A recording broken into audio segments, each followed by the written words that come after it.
Chapter 145. The latest chapter of this book is not finished yet. For more exciting content, please scan the QR code below to download the app. The novel is more complete and updated faster. Millions of novels are free to read. There are all kinds of novels that can't be found on the internet. Soon, people from the third prince's mansion came to the door. The third prince was in the royal study. The coachman didn't see him, so he had to call the guards from the mansion. It was said that the situation was very serious. More than a dozen guards came, as well as an accompanying doctor from the mansion. When Maid Sue saw them, her hope was ignited. She ran out of the clinic with her dress in hand. She pointed at the second master and said, "Just in time. They kidnapped the third princess consort. The third princess consort is locked up by them. Go in and save her." When the second master saw so many guards rushing in, he thought that he was not afraid of the emperor. They opened a clinic and practiced medicine. It was reasonable for them to go to the government office. But when he heard the words "the third princess consort," his legs went soft. Was there a mistake? The patient inside was the third princess consort? The daughter-in-law of the emperor? His little goo cut the belly of the third princess consort. The second master pinched his philtrum and fainted again. The clinic was still in the preparation stage. There were many people in the lobby, including shopkeeper Wang, Little Six, the apprentices of the old doctor, and some newly recruited workers. Everyone was controlled by the guards of the third prince's mansion.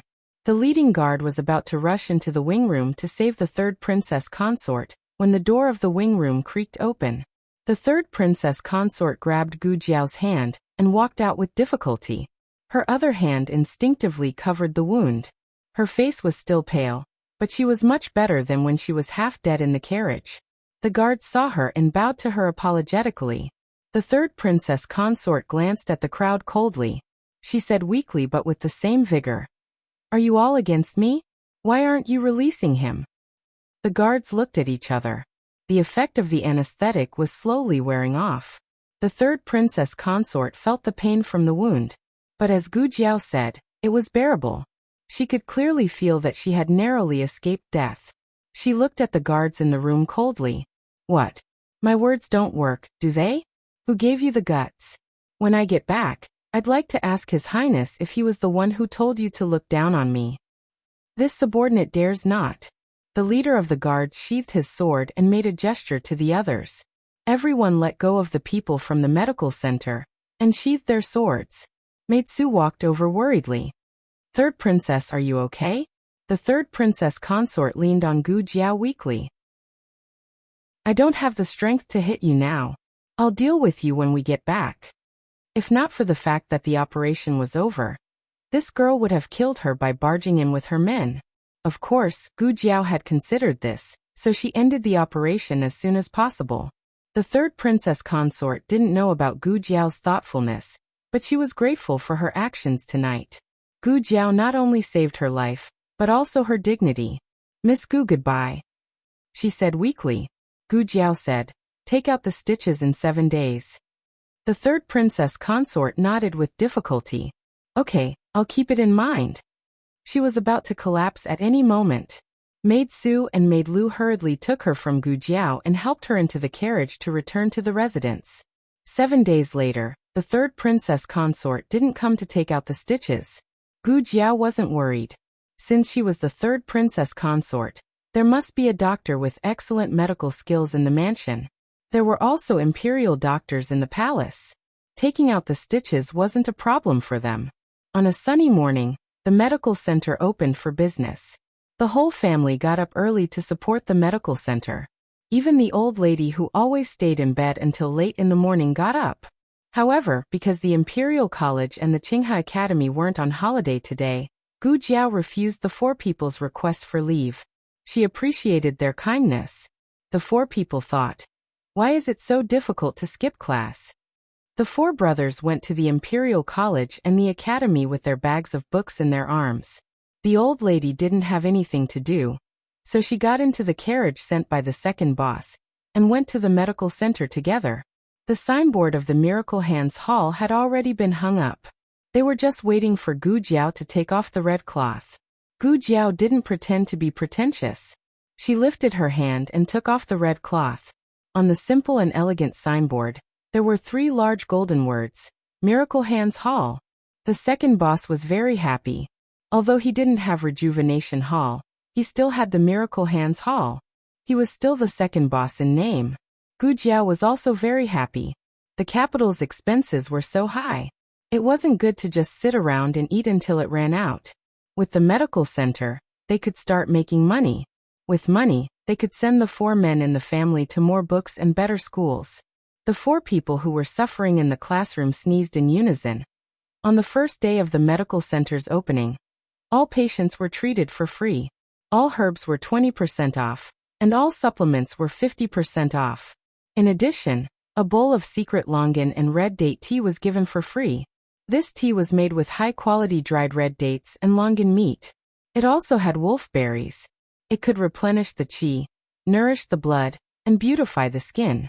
More importantly, it had a lot of sugar. It was delicious. The old lady stayed by the stove and slurped down bowl after bowl of soup. Not many customers came, but the soup was already half gone.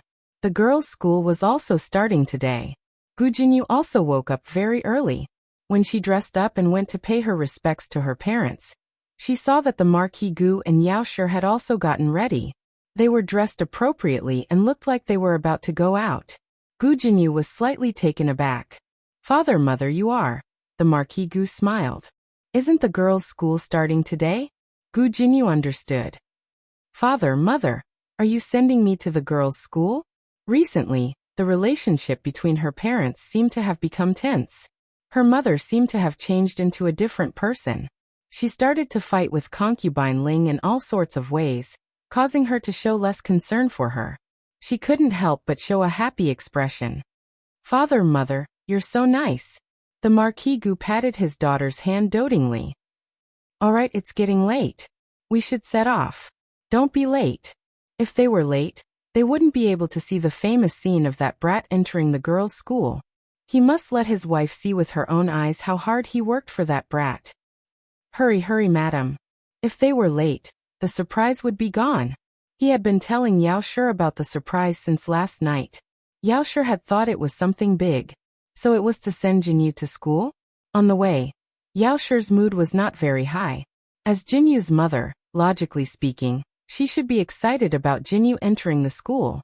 But for some reason, she wasn't that excited. It wasn't that Gu Jinyu didn't sense her mother's emotions. But her mother had been fighting with concubine Ling recently, and had always looked so deep. She didn't take it to heart. The carriage quickly arrived at the girls' school. The Marquis Gu was already imagining the touching scene of his wife meeting that brat in his mind. Yao Shi excitedly held her daughter's hand. "Jiao Jiao, why are you here?" Jiao Jiao gently said, "I'm here to attend school." Yao Shi was shocked. You also entered the girls' school? How did you get in? Did you enter on your own?" Jiao Jiao shyly lowered her head. "How could that be? I grew up in the countryside and didn't know a single word. It's all thanks to father. It was father who painstakingly helped me get a school invitation. Father is really too good to me. Mother, don't be angry at father." Yao Shi looked at him in shame and took his hand. "Marquis Gu, I wronged you in the past. So you're the father who dotes on your daughter the most in the world. Let's mend our relationship. Come to my room tonight." Ha ha ha ha ha ha ha ha ha ha ha. Marquis Gu put his hands on his hips and imagined. He laughed like a fool in the carriage. Yao Shi and Gu Jinyu looked at him in shock. Until Yao Shi lifted the curtain and saw Gu Jiao Jiao. "Jiao Jiao." Yao Shi lifted the curtain and quickly got out of the carriage. She excitedly walked toward her daughter and held her daughter's hand. Marquis Gu immediately returned to his senses. It's here, it's here. The moment that belonged to him had arrived. He was finally going to wash away his shame and change his ways. He was going to reach the pinnacle of his life. Gu Jinyu's expression darkened. Her mother had been listless early in the morning. She had thought that she was tired. After seeing her biological daughter, her face instantly glowed. Clearly, she was the one who should have received the most attention today. "Jiao Jiao, why are you here?" Yao Shi asked. "Marquis Gu, tell me. I'm here to go to school." Gu Jiao Jiao said. "I'm here to work." Marquis Gu. Yao Shi also did not understand why her daughter had come here to work. Gu Jiaojiao pointed at the medical center behind her and said, "The medical center is open for business." Yao Shi did not know that her daughter had partnered with the second boss to open a medical center. Marquis Gu also did not know. Last time he had Huang Zhong go to Jade Water Alley to find Gu Jiaojiao. Gu Jiao was not in the residence. The matriarch said that Gu Jiao had gone to the medical center next to the girls' school. Huang Zhong had reported this to Marquis Gu. Marquis Gu only thought that she had gone to be someone's medicine boy again. Marquis Gu was furious. Wasn't it better to be a high and mighty student? Marquis Gu did not want to be a bad father in front of Yao Shi, but he really could not control his temper. "What are you thinking? Why aren't you going to school? Didn't you agree to me? I've already given you the invitation and the money, and you've only given me this?" Gu Jinyu understood what was going on. Father had secretly given Gu Jiao an invitation. She stepped forward and said, "That's right, elder sister. It's very difficult to enter a girls' school. If you don't have an invitation, you can only take the exam." Gu Jiao glanced at her indifferently. "Oh, you think I won't be able to pass?" Gu Jinyu said aggrievedly. "That's not what I meant. I just think that elder sister should not waste father's efforts. I definitely do not look down on elder sister. Actually, I already mentioned to father that if elder sister is willing, I can come and help elder sister with her revision." Gu Jiao said, "Then why didn't you come?" Gu Jinyu immediately choked and could not speak. Wasn't this a little too unconventional? Who would answer like this? Gu Jinyu laughed dryly and said, "Then I'll come every day to teach elder sister." Gu Jiao said indifferently, "No need. I won't learn." Gu Jinyu. "Then you shouldn't have asked just now." Marquis Gu could not bear to see his precious daughter being wronged. He said to Gu Jinyu, "It's getting late. Jinyu, you should go to class. Don't be late." Gu Jinyu bit her lip and softly replied, "Yes, father, mother. I'll go in first. Elder sister, take care." After Gu Jinyu left, Yao Shi held her daughter's hand and entered the clinic. Marquis Gu followed behind the mother and daughter without any sense of presence. He was forgotten like air.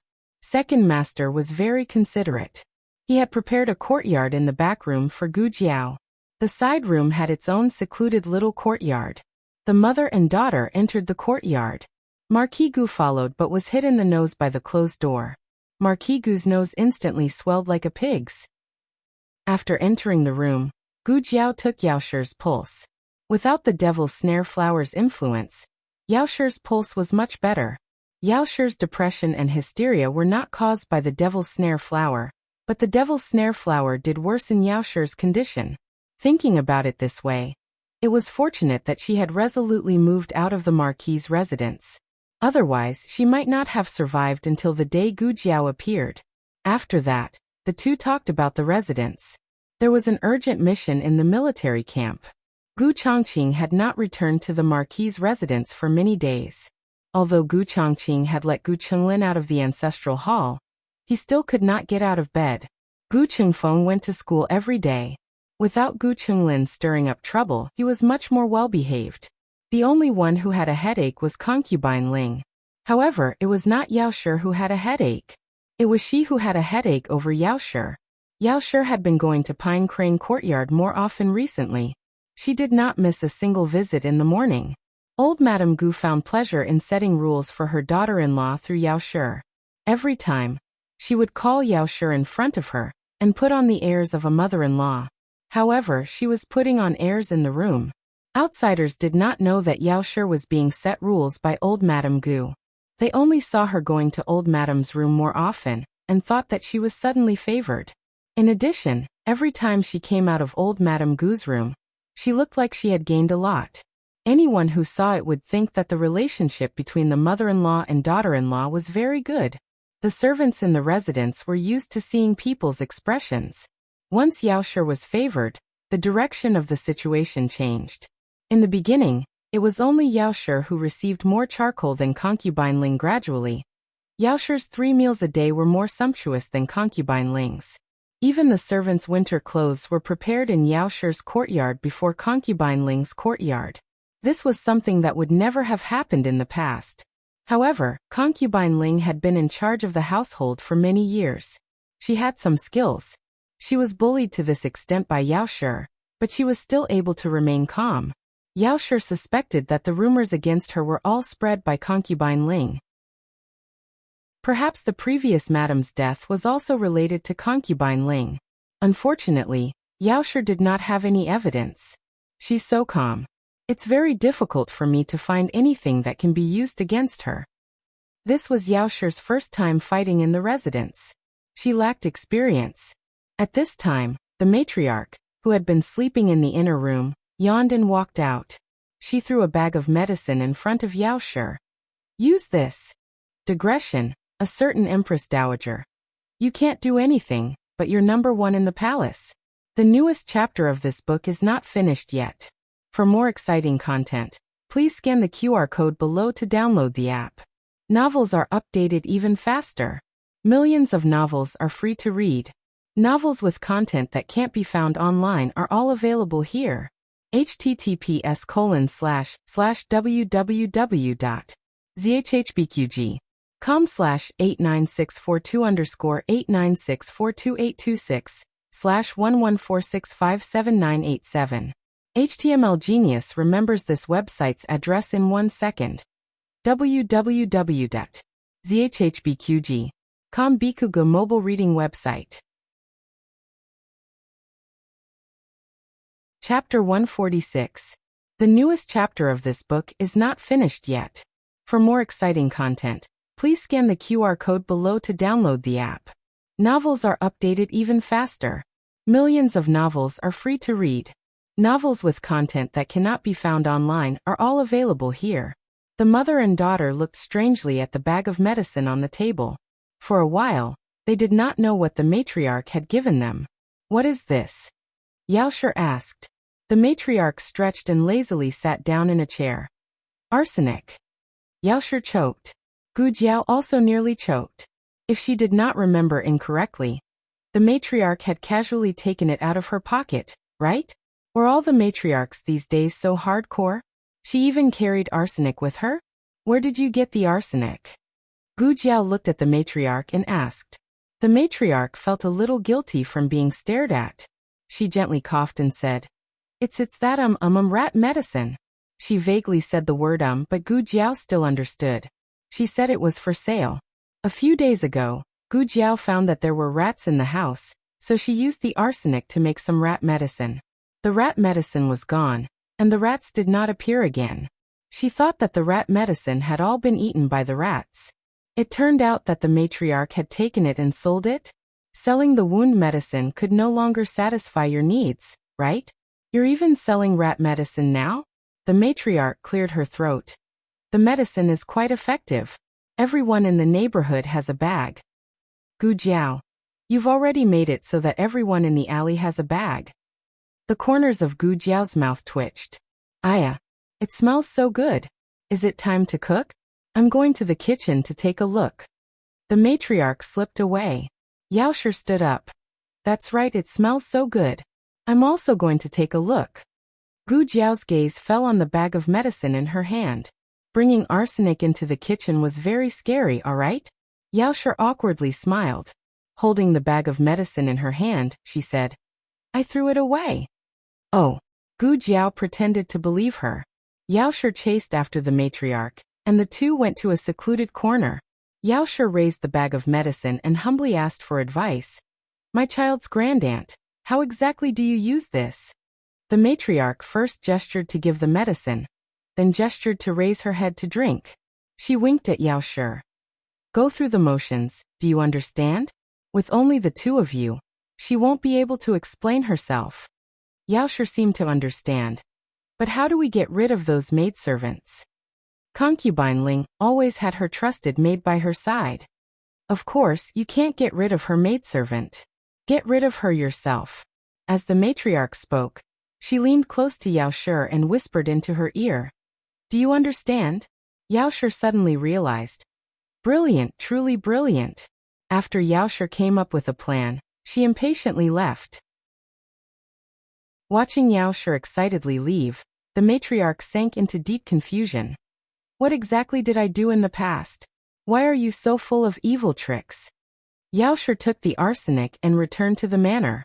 It was her first time doing something like this, so she was quite nervous. However, when she thought of the grievances and scapegoats she had suffered all these years, she felt that it was nothing more than this. She first carried out the first step of her plan. Lure the snake out of its hole. Concubine Ling was a very cautious person. It was not likely that she would come out alone unless Concubine Ling was doing something shameful. For example, seducing Marquis Gu. Yaoshi first released the news that Marquis Gu was in the back mountains. In order to make the news reliable, Yaoshi tricked Marquis Gu into going to the back mountains. When Concubine Ling heard that Marquis Gu was in the back mountains, she immediately dressed up and went alone to create a romantic chance encounter with Marquis Gu. However, the person she met was not Marquis Gu. Instead, it was Yaoshi, who had been waiting in the back mountains. "Ma, madam?" Concubine Ling was startled and quickly pulled up her slightly slippery clothes. Yaoshi looked at her figure that was about to be revealed and faintly smiled. "Concubine mother dressed like this. Who did you come to the back mountains to meet in secret?" Concubine Ling quickly wrapped her cloak tightly around herself. Suppressing her guilty conscience, she said, "I just came for a walk. If there's nothing else, I'll be leaving first." Yaoshi smiled and said, "Since you're already here, why don't you go in and sit for a while? After the Marquis finishes picking fruit, he will come find me." With Yaoshi present, Concubine Ling could not use any of her skills, but she did not want to leave like this. After all, she had dressed up very beautifully. If the Marquis did not see her, she would not be satisfied. Concubine Ling and Yaoshi went to a small wooden hut nearby. Marquis Gu would occasionally come to the back mountains to practice his swordsmanship. Gu Chengfeng and Gu Qinglin would also occasionally come to the back mountains to pick fruit. This small wooden hut was prepared for them to rest in. It did not look big, but it had everything that should be there. The two sat down across from each other. Yaoshi poured a cup of tea for Concubine Ling. While Concubine Ling was not paying attention, she grabbed the bag of medicine. The matriarch's plan was to have Yaoshi use the trick of injuring herself to gain sympathy. She would put poison in her own cup and pretend to take a sip to pretend that she had been poisoned. In reality, all she needed to do was sprinkle it on her body. Then, she would accuse Concubine Ling of poisoning her. Either way, there was no third person, so Concubine Ling would not be able to explain herself. But it was clear that Yaoshi had misunderstood the matriarch's intentions. She took advantage of her unpreparedness and put the rat poison in Concubine Ling's cup. How could Concubine Ling have expected that Yaoshi would so brazenly poison her? She picked up the teacup and drank it without any hesitation. Then she met with tragedy. The matriarch was selling rat poison. That could not be the original dosage. It was mixed with flour. It was a fake rat poison. It would not kill, but it was enough for Concubine Ling to drink. Concubine Ling fell to the ground and could not get up. Her nose was crooked and her mouth was slanted. Her entire body was twitching, and she was foaming at the mouth. Those who knew would say that she had been poisoned. Those who did not know would think that she had suffered a stroke at such a young age. What was even worse was that her sorry state was seen by Marquis Gu, who had come to find Yaoshi. Concubine Ling wanted to pretend that she had died. What happened? What happened to her? Marquis Gu asked with a face full of shock. "I don't know." Yaoshi played dumb. Marquis Gu immediately called for servants to send Concubine Ling back to her courtyard. He also called for the manor's doctor to treat Concubine Ling. The doctor diagnosed that Concubine Ling had been poisoned and quickly urged Concubine Ling to vomit. This was what Yaoshi had suffered in the past. However, the doctor's medical skills were not as good as Gu Jiao's. The medicine was also not as advanced as Gu Jiao's. Concubine Ling suffered more than Yaoshi. After a total of 4 hours, Concubine Ling was finally able to speak. She was almost half dead. The first thing she said was to accuse Yaoshi. "She poisoned me." Marquis Gu frowned. "Don't talk nonsense. How could Madame poison you?" Not only did Marquis Gu not believe it, even old Madame Gu and Gu Qingfeng did not believe it. The three of them did not like Yaoshi. However, disliking her was one thing. Whether or not they believed that Yao Shi had the guts was another thing. If Yao Shi really had such means, why would she be forced out of the manor by them? Gu Qinglin came to see her in a wheelchair. He dismissed the servants and asked in a low voice, "Concubine Nyang, are you trying to trick me?" Concubine Ling felt wronged. "I am not." Old Madame Gu also came to question her. "What were you thinking? How could you do such a stupid thing? Didn't she just stay in the manor for a few more days? Even if you want to force her out, you should think of a better way." Aunt. Concubine Ling was so wrong that she even called her mother's name. She admitted that she had harmed Yao Shi before, but this time it was not her. "It was really her who harmed me, Aunt." Old Madame Gu glared at her. "She harmed you by using arsenic mixed with flour?" The doctor had already said that as long as the treatment was timely, that level of arsenic would not kill anyone. "I know what you are thinking. There is no need to lie in front of me. Do you take me for a fool? Do you think I can't see through it?" Old Madame Gu was very angry. She was not angry at Concubine Ling for doing such a stupid thing. She was angry that Concubine Ling did such a stupid thing and did not admit it. Old Madame Gu originally wanted to make a decision for Concubine Ling, but now she changed her mind. "You should reflect on yourself," Old Madame Gu said and left with a flick of her sleeves. "Concubine Ling, even I can see the flaw in this method. If you want to deal with that woman in the future, don't use such a small trick." Gu Qinglin said awkwardly and went back to his courtyard. Concubine Ling was about to break down. She had been dealing with that woman for more than 10 years, but this time she did not. No one doubted her when she harmed others, but when she did nothing, no one in the manor believed her. Concubine Ling was so angry that her head hurt. Gu Chongqing stayed in the military camp for a few days. At night, he finally dragged his tired face back to the manor. As soon as he entered the manor, his personal servant reported the matter of Concubine Ling being poisoned to Gu Chongqing. "I really didn't expect Concubine Ling to be so cruel to herself. In order to frame Madam, she did not hesitate to poison herself. Isn't she afraid of poisoning herself to death?" Gu Chongqing was deep in thought and did not speak. The servant chattered on a lot. He probably did not expect Concubine Ling to be so vicious to harm Madam. To be honest, Concubine Ling was a good person in the manor. She had been in charge of the manor for many years, and rarely argued with the servants. However, in the eyes of the servants, Madame Yao was more harmless than Concubine Ling. "How is Concubine Ling?" Gu Chongqing asked. The servant noticed that the heir called her Concubine Ling this time, not Concubine Ling. The difference of one word made people feel that his feelings towards Concubine Ling had changed. The servant didn't dare to question his master's thoughts and only answered him truthfully. "The doctor said that the poison was mixed with flour, so it won't kill anyone. Concubine Yang is fine. She just needs to recuperate for a period of time." Gu Chongqing said expressionlessly. "If that is the case, then recuperate well. Don't let Concubine Ling worry about the manor anymore." The servant was confused. What did he mean by that? Gu Chongqing went to the Pine Crane courtyard and temporarily took back Concubine Ling's manor on the grounds of recuperation and punishment. In fact, it was unreasonable to let a concubine be in charge of the manor. It was only because Concubine Ling had a strong backer and Madame Yao was not in the manor that she had been in charge of the manor for 10 years. Old Madame Gu was still brooding over Concubine Ling's lies. She wanted to punish Concubine Ling, so she nodded and agreed. Therefore, after being poisoned and wronged by the whole manor, Concubine Ling lost her right to the manor's manor. After the opening of the medical center, it snowed for 3 days. Many streets in the capital were frozen. It was difficult for carriages to drive and pedestrians to walk. Little Jing Kong fell down as soon as he came out of the house. Oh, it was not his fault. The ground was too slippery. He tried to get up but could not, so he gave up. He just lay on the ground and stuck out his little tongue. Something was wrong with the spitting. His tongue was stuck. When Gu Jiao came out of the kitchen, she saw a cute little figure lying on the ground in the front yard through the hall. Gu Jiao walked over strangely. "It's cold on the ground. Get up." Little Jing Kong. "Oh, I can't get up." Gu Jiao squatted down and found that the little guy's tongue was stuck on the ice on the ground. Gu Jiao. How did you make yourself like this? Little Jingkong felt that he was going to die from embarrassment.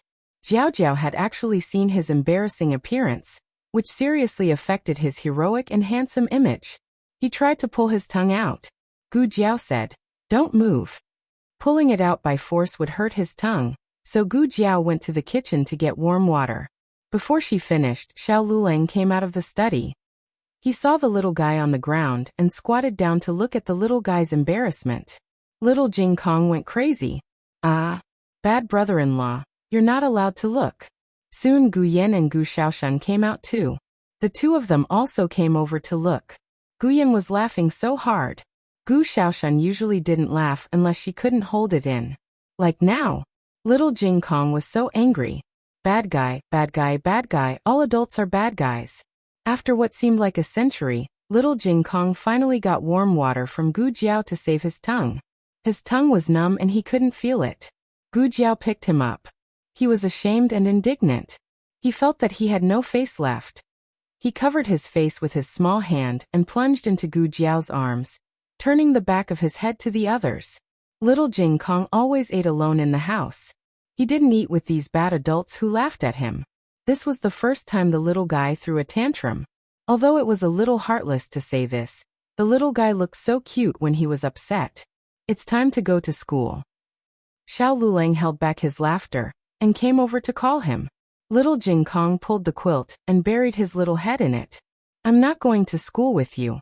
I want to go to school with Jiao Jiao." Digression. When I woke up in the morning, I realized that Jiao Jiao was no longer on the new book list. It turned out that it had been on the shelves for 30 days. Time really flew by. Do you still have the monthly votes? If you do, please support Jiao Jiao. I hope that more readers can see Jiao Jiao. Thank you everyone. Bow. The latest chapter of this book is not finished yet. For more exciting content, please scan the QR code below to download the app. Novels are updated faster. Millions of novels are free to read. Novels with content that can't be found on the internet can be found here.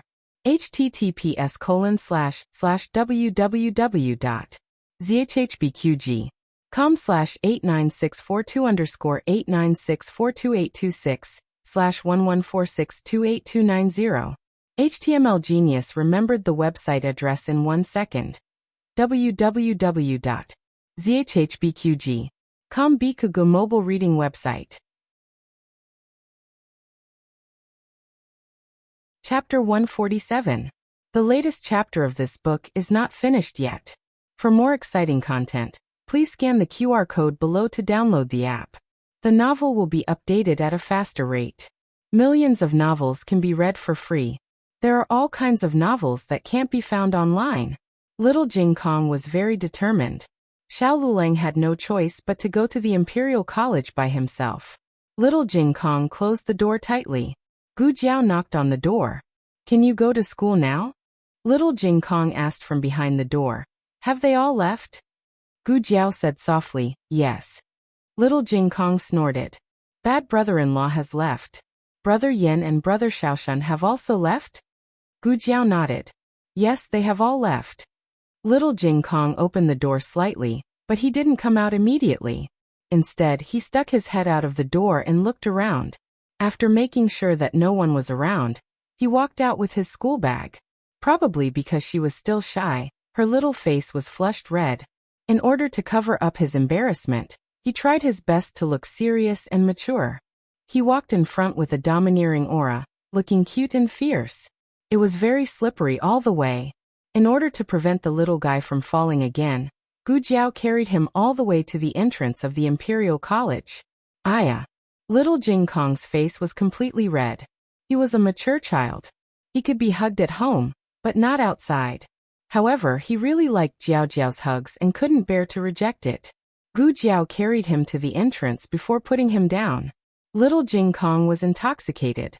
Although he made the 3 adults angry early in the morning, he was still very happy to go to school with Jiao Jiao. "We're here." Gu Jiao rubbed his little face. "Okay." Little Jingkong nodded reluctantly. "Then I'll go in." Gu Jiao bent down and looked at him at eye level. She tidied his clothes. "Be good and listen to the teacher." Little Jing Kong patted his chest and promised. I will. These were not words to show off. The teachers of the Imperial College were much better than the teachers of the county town's private schools, especially the teachers of the gifted class. They were all quite talented. Indeed, most of the content they taught was new knowledge that little Jing Kong had not learned before. Little Jing Kong learned it quite seriously. Go in. Gu Jiao patted him on the shoulder. Jiao Jiao, goodbye. Little Jing Kong waved at Gu Jiao. Gu Jiao watched him enter the Imperial College with a smile. He was the youngest student in the entire Imperial College. If not for the Imperial College uniform, no one would dare to believe that he was a student of the prodigy class. Gu Jiao didn't turn around and leave until she couldn't see him anymore. The Imperial College was divided into two large areas. The main area was the Imperial College's 6 halls, while the auxiliary area was the Imperial College's elementary school. After entering the gate, one went to the left and the other to the right. The gifted class was the innermost area of the Imperial College's elementary school. Little Jing Kong was a little late in the morning, because he was throwing a tantrum. He quickened his pace a little. Unexpectedly, when he just passed by a rockery, a child suddenly jumped out from behind the rockery. It was unclear who bumped into who first, but in short, both of them fell down. Little Jing Kong fell on his butt. He was small, so he didn't feel any pain. However, the other person cried out in pain. Little Jing Kong was simply stunned by the cry. He forgot to get up and sat on the ground, staring at the other person in a daze. It was a little boy who was about the same height as his deskmate. His deskmate was 7 years old, so little Jing Kong guessed that he was also 7 years old. However, his deskmate was very thin, but he was very fat. He was even fatter than brother Lin Qingya. He didn't know if it was because he was crying too loudly, but many people around him were attracted by him. Little Jing Kong looked at those people who swarmed over, and asked him what was going on. They looked nervous and scared, as if a little boy was about to die. Little Jing Kong tilted his head and looked at him. Did he really have a serious fall? Little Jing Kong was wondering if he should care about him. Suddenly, he saw the little boy crying and pointing at little Jing Kong. He bumped into me. He bumped into me. He bumped into me. Hurry up and catch him. The group of people surrounding the little boy looked at little Jing Kong. One of the older men. Well, little Jing Kong didn't think he was a man, but he was obviously not a woman. He was quite confused. He smiled and said to little Jing Kong in a pleasant manner, "Did you bump into my little master?" He was smiling, but little Jing Kong didn't feel his kindness. Little Jing Kong got up by himself, thought seriously, and corrected him. I didn't look at the road, but he didn't look at the road either. If he saw me, he would avoid me. I didn't walk fast. So, you can't say that I bumped into him, we bumped into each other. The older man smiled faintly. Then it was you who bumped into my family's young master. Don't be afraid, my family's young master is not an unreasonable person. Go over and apologize to my family's young master, and this matter will be over. Children were easy to coax. After apologizing, the little master would regain his dignity, and everything would be fine. Little Jing Kong didn't want to do that. He looked at the older man in shock. He bumped into me too. Why do I have to apologize to him? Will he apologize to me after I apologize to him? The older man choked. The little boy kicked his legs on the ground and cried, I don't want to apologize to him. Catch him. Catch him. Catch him. I want to punish him. Little Jing Kong's ears were about to go deaf. How could there be such a crying child? The commotion was too loud, and it attracted a lot of onlookers. A few teachers also heard the commotion and came over. The teachers called their students back to their classes, leaving only Teacher Jiang in the prodigy class. Teacher Jiang received the news last night that a new student would be joining the prodigy class. This student didn't pass the entrance exam, but he had an extraordinary status, and the directorate couldn't reject him. Teacher Jiang understood the situation from the two little boys. The little boy said loudly, he bumped into me. Little Jing Kong said seriously, no, we bumped into each other. Teacher Jiang didn't side with the little boy, and he didn't ask little Jing Kong to apologize to him. Based on Teacher Jiang's understanding of little Jing Kong, he wouldn't deny it if he was the one who bumped into him. In fact, it was a very small matter. He just needed to reason with the two students, shake hands, and make peace. Little Jing Kong was a reasonable child. If the other party was willing to make peace, he wouldn't harp on it. But the little boy didn't agree. He had never been wronged like this in his entire life. I don't care, I don't care, I don't care. He didn't kowtow to me. I'm going to arrest him. He was so anxious that the little fatty jumped up and down. Little Jing Kong felt the ground tremble. What happened? Zheng Sai walked over with a dignified expression. Teacher Jiang bowed to him. Lord Zheng. The young chancellor was dead, and the old chancellor had resigned. Zheng Sai had become the highest official in the directorate. A few days ago, with the help of Grand Tutor Zhuang, he temporarily took over the position of chancellor. If nothing went wrong, he would officially become the next chancellor of the directorate next year. He put on airs, but the moment he saw the little boy, he lowered his head and cupped his hands in greeting. Little Jing Kong knew that only juniors bowed to their elders, and students bowed to their teachers. This little boy was obviously neither Zheng Sai's elder nor his teacher. Then why did Zheng Sai bow to him? Excuse me, what happened? Zheng Sai asked with a smile. The little boy stomped his feet. How many times have I told you? He bumped into me. He knocked me down. Little Jing Kong frowned. I've told you many times, we bumped into each other. How dare you? Who gave you the guts to speak like that? You didn't look where you were going, and you still want to blame. Zheng Sai was about to call him that, but he remembered that he entered the directorate as a commoner. He quickly changed his words and said, Students of the directorate must be honest. Where are your etiquette, justice, integrity, and shame? Where are all the rules you learned? Little Jing Kong was very angry. He shouted, I'm not being dishonest. I'm not being disrespectful. I'm not being disrespectful. The two of us bumped into each other. I didn't bump into him, and he didn't bump into me.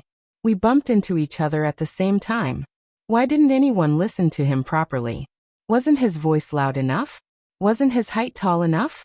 Why? He wasn't a child who didn't want to admit his mistakes, but he couldn't admit mistakes that didn't belong to him. Teacher Jiang also felt that Zheng Sai didn't do the right thing. If the two chancellors were still here, they wouldn't have allowed this to happen. Lord Zheng, he said. Zheng Sai interrupted him coldly, shut up. So this is the student that you taught. Little Jing Kong clenched his fists, stretched his arms back, and refuted. Teacher Jiang didn't do anything wrong. The student he taught is very outstanding. I'm very outstanding. You're the one who should shut up. There are still two people to be interrogated, and you didn't even ask me. You're not fair at all. You don't deserve to be my teacher. Little Jing Kong was also anxious, which was why he said so many ruthless words. In the few years when he was growing up, neither the abbot nor his teacher ever asked him to shut up just because they couldn't win an argument. Whoever had the right to speak had the right to speak. Gu Jiao was the same. Zheng Sai's face turned red from being insulted by a 3-year-old child. However, he was Sai after all. He wouldn't be defeated by a child so quickly. He said angrily, Fine, fine, fine. I think you need to be punished for not respecting your teacher. Guards, bring me a ruler. Hearing that little Jing Kong was going to be punished with a ruler, the little boy smiled triumphantly. At this moment, a thin figure walked over. Although he was holding a walking stick, he was like a pine tree in the snow, emitting an awe-inspiring and powerful aura. Everyone was stunned, first because of his aura, and second because of his appearance. This person looked too. Zheng Sai was shocked when he first saw Xiao Lulang and Shi Yi, but now he was used to it. There were many people who looked alike in the world. He had investigated all 8 generations of his ancestors, and he was just a bumpkin from a county with a family.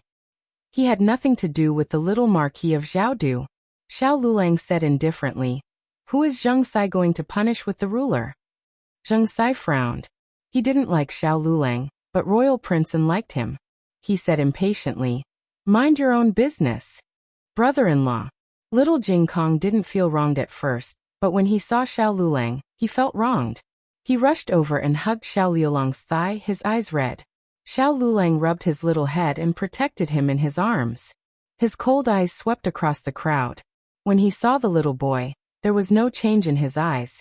A country has its own laws, and a family has its own rules. You want to punish you, but who are you to punish him? If he's just a student of the Imperial College, then you don't have the right to punish him. Why don't you tell me who you are, and whether you have the right to punish him? The little boy choked. He couldn't say. If he said it, he would be going against the imperial order. The little boy immediately wilted. He restrained the person with the highest status first, and the group of servants didn't dare to make a sound. Xiao Lulang then looked coldly at Zheng Sai. He doesn't respect his teacher, but if someone doesn't respect his teacher, how can he respect his teacher? Zheng Sai choked. Xiao Lulang said sarcastically, speaking of rules, Zheng Sai, your actions today have violated the 78th rule of the Imperial College. Next time, before you raise your ruler, you might as well think about whose body it should land on first. What was 77, 78? He didn't even remember that he was Sai, so who did this brat think he was? The Chancellor of the Imperial College? He even dared to set up rules with him. Zheng Sai was embarrassed by a new student in front of an important figure, so he couldn't keep his face. You make a trip to Minghui Hall. He wanted to dampen this brat's spirit. Xiao Lulang looked at him fearlessly. Minghui Hall is a place that only the Chancellor has the right to enter.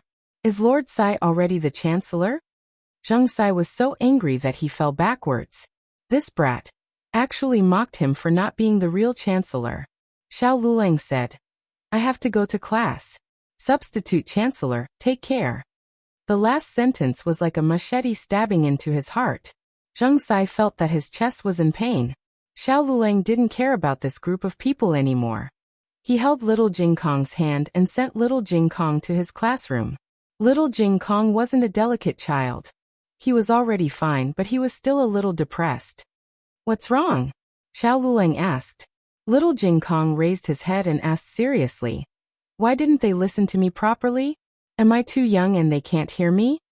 Xiao Lulang didn't deliberately create a beautiful world. He said, it's not that you're young, it's that you're not standing high enough. Little Jing Kong thought for a moment. He was indeed standing on a relatively low-level ground just now. He said, then next time I'll step on a stool when I speak. Xiao Lulang didn't explain that this was not the case. He patted the little guy's shoulder and said, go in. Little Jing Kong hesitated.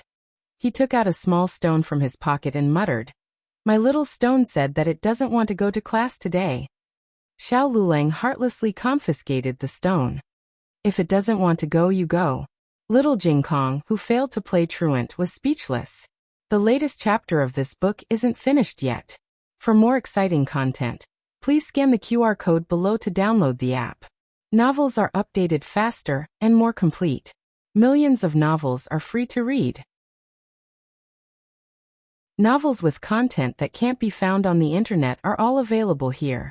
https://www.zhhbqg.com/89642_8964226/114624450. HTML Genius memorized this website's address in 1 second. www.zhhbqg.com Bikugo mobile reading website.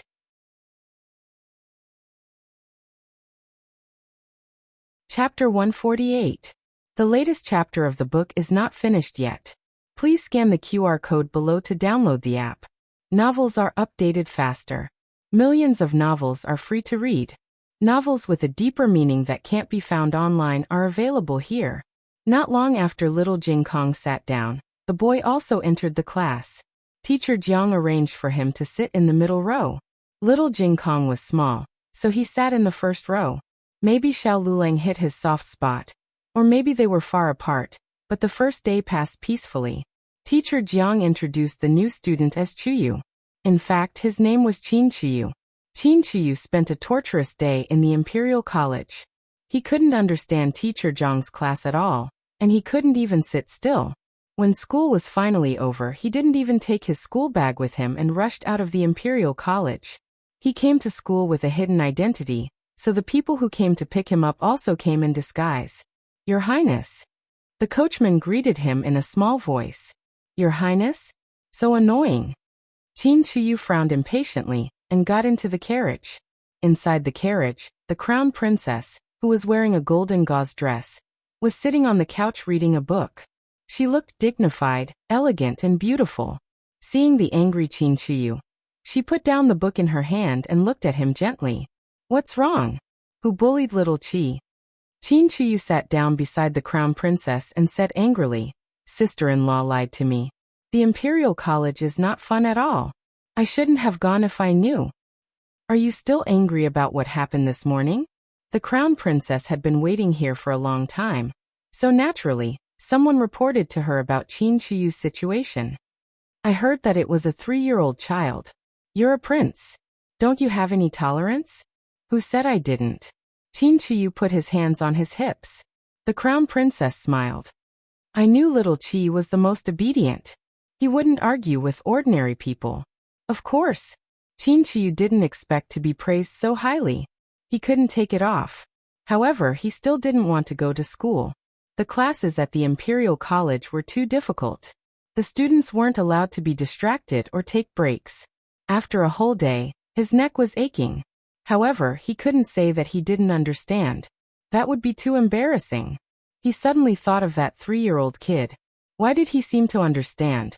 He's so young. Has he been weaned? Humph. Seeing that he was still throwing a tantrum, the crown princess took out a food box and gently opened the lid. A milky fragrance wafted out and filled the entire carriage. Qin Shiyu's attention was immediately attracted, and he began to drool. The fact that he was able to grow into a little fatty was enough to show that his resistance to food was weaker than that of ordinary people. He looked at the mutton milk cake in the box and swallowed his saliva. The crown princess smiled gently and said, "To celebrate little Qi's first day at the directorate, I'll reward you with a piece of mutton milk cake." Qin Shiyu blinked and said in disbelief, Can I eat it?" The crown princess smiled and said, "Of course." Qin Shiyu asked while drooling, "Father and mother won't blame me, right?" Because he ate too much, he became the fattest little fatty in the imperial palace. His father and mother didn't allow him to eat these delicious snacks anymore. The crown princess said gently, "Don't worry." Mother agreed. "As long as you come to class obediently, you can eat one piece every day after school." Qin Shiyu sat up straight. "Then I'll come to school. I'll come to school every day." The crown princess tapped the tip of his little nose. "Not only do you have to go to school, but you also have to go to school and listen carefully. Don't bully others. You're a prince, you're the emperor, and they're the people. You should protect them and not bully them." "I know." Qin Shiyu reached out to grab it. "Hey." The crown princess grabbed his chubby hand. "Wipe your hands first." Qin Shiyu suppressed his desire to eat it. "Then hurry up, royal sister-in-law." The crown princess smiled, took a handkerchief, and wet it with tea for him to wipe his hands. Only then did Qin Shiyu grab the mutton milk cake in the food box and start to eat it. The female official on the side whispered, "The crown princess has a way. Even the empress can't do anything to the 7th prince." The crown princess looked at Qin Shiyu dotingly. He was engrossed in eating the mutton milk cake and didn't hear their conversation. She said, "You can't say that. The empress is a kind mother. She can't bear to scold little Qi too much." Qin Shiyu was the empress' youngest son, and the crown prince's twin brother. He was born as a legitimate prince. Other than the crown prince, he was the noblest among the royal children. Other people didn't dare to offend him. Even if they offended him, they didn't have the heart to discipline him. As a result, he developed this arrogant and domineering personality.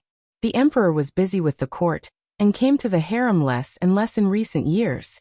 A few days ago, he took the eldest prince to Jiangnan incognito and left for several months. When he returned to the palace, he found that Qin Shiyu was spoiled beyond recognition. That was why he cruelly ordered Qin Shiyu to be sent to the Imperial College. He knew Qin Shiyu's personality very well. To prevent the people in the Imperial College from being afraid of him and giving in to him because of his identity as a prince, he ordered everyone to keep their mouths shut. Even Qin Shiyu himself couldn't reveal that he was a prince. Once discovered, he would be served in a small dark room. Otherwise, why would Qin Shiyu be scared out of his wits when Xiao Lulang forced him to reveal his identity? However, Qin Chuyu was used to being a tyrant in the palace, so he didn't really care about a 3-year-old kid. It wouldn't be too late for him to deal with the kid when his father didn't control him that much anymore. As Qin Chuyu ate, he was gradually mesmerized by the delicious food. Soon the only thing left in his mind was the mutton milk cake. Return to the palace, the crown princess ordered. When the princes reached a certain age, they would build another prince residence outside the palace. Except for the crown prince, who lived in the eastern palace. The 7th prince was young, but he also lived in the palace. The carriage moved forward slowly.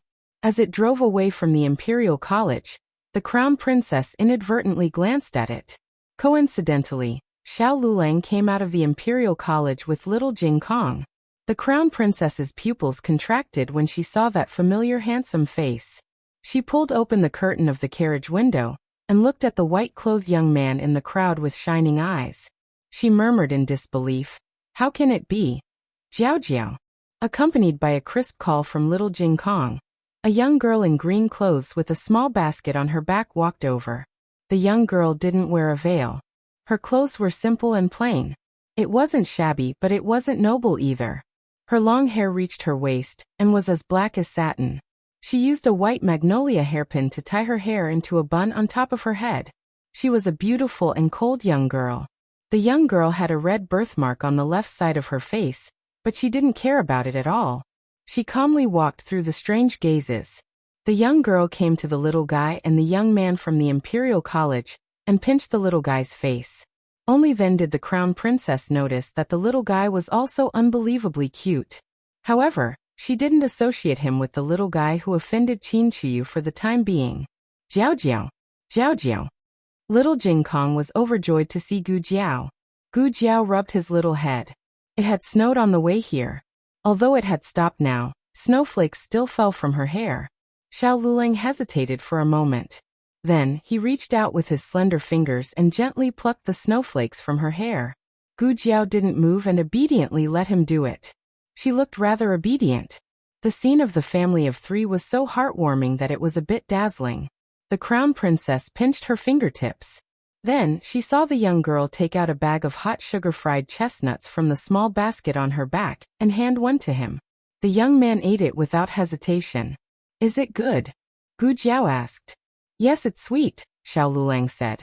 She didn't know who he was referring to. Gu Jiao gave the sugar-fried chestnuts to little Jing Kong. Little Jing Kong chewed on the chestnuts like a little squirrel looking for food. The family of 3 left peacefully. The crown princess put down the curtains. He was already dead. He didn't eat chestnuts. No matter how much they looked like each other, it couldn't be him. "Crown princess, what's wrong?" The female official looked at her pale face and asked. She said calmly, "It's so cold. Let's go back to the palace." Xiao Lulang completely offended Zheng Sai after he contradicted him in Meng Shui. For Zheng Sai to be able to climb to such a high position, it was true that he had real talent. His essays were excellent, and even His Majesty, who did not like 8-legged essays, would occasionally praise him.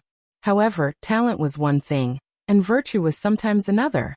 Zheng Sai bore a grudge against Xiao Lulang for making him lose face in front of His Highness the 7th Prince and those people. He began to secretly make things difficult for Xiao Lulang.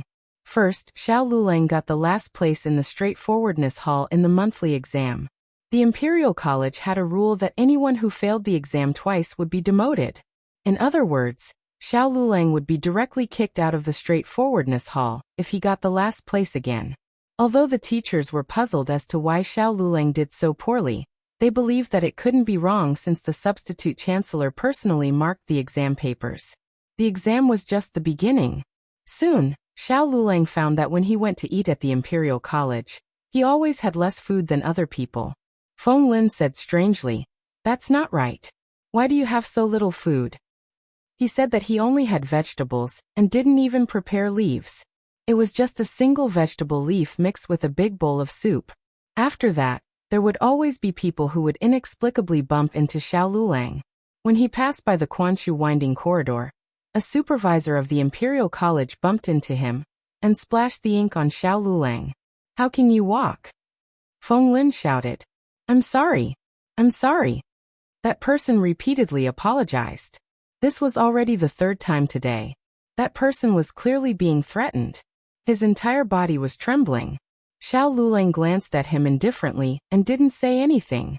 He expressionlessly went to Feng Lin and Lin Qingye's room to change into a clean set of clothes. When he came out, he didn't know who took away his crutches. The road was slippery. Without his crutches, he fell several times on the short distance of 100 steps from his room to the straightforwardness hall. People around him roared with laughter. It was probably because a heavy snowfall was brewing. The sky was very dark, and the Imperial College that was shrouded in darkness also revealed its darkness. Xiao Lulang climbed up from the snowy ground. Although he was in a sorry state, his spine was perfectly straight. He raised his head and looked at the bright radiance hall on the third floor of the Imperial College. On the walkway in front of the hall, Zheng Sai held onto the railing and calmly looked at Xiao Lulang. Beg for mercy? Kid. Kneel down and kowtow. If you beg, this lord will let you go. Xiao Lulang calmly looked at him. There was no anger, grief, or fear in his eyes. There was not a trace of emotion in his eyes. They were like a lake that had been still for 10,000 years. For some reason, Zheng Sai suddenly felt a little guilty. But he quickly shook his head. He was just a bumpkin from the countryside. If he wanted to bully him, so be it. Who told him to be so blind and embarrass him in front of so many people? In the Imperial College, he was the heavens. No one could offend his authority. Steward Lu had been secretly paying attention to Xiao Liulang's movements in the Imperial College. Very quickly, a servant reported the latest situation to him. When Steward Lu heard this, he smiled faintly. I already said that it's not easy to survive in the capital.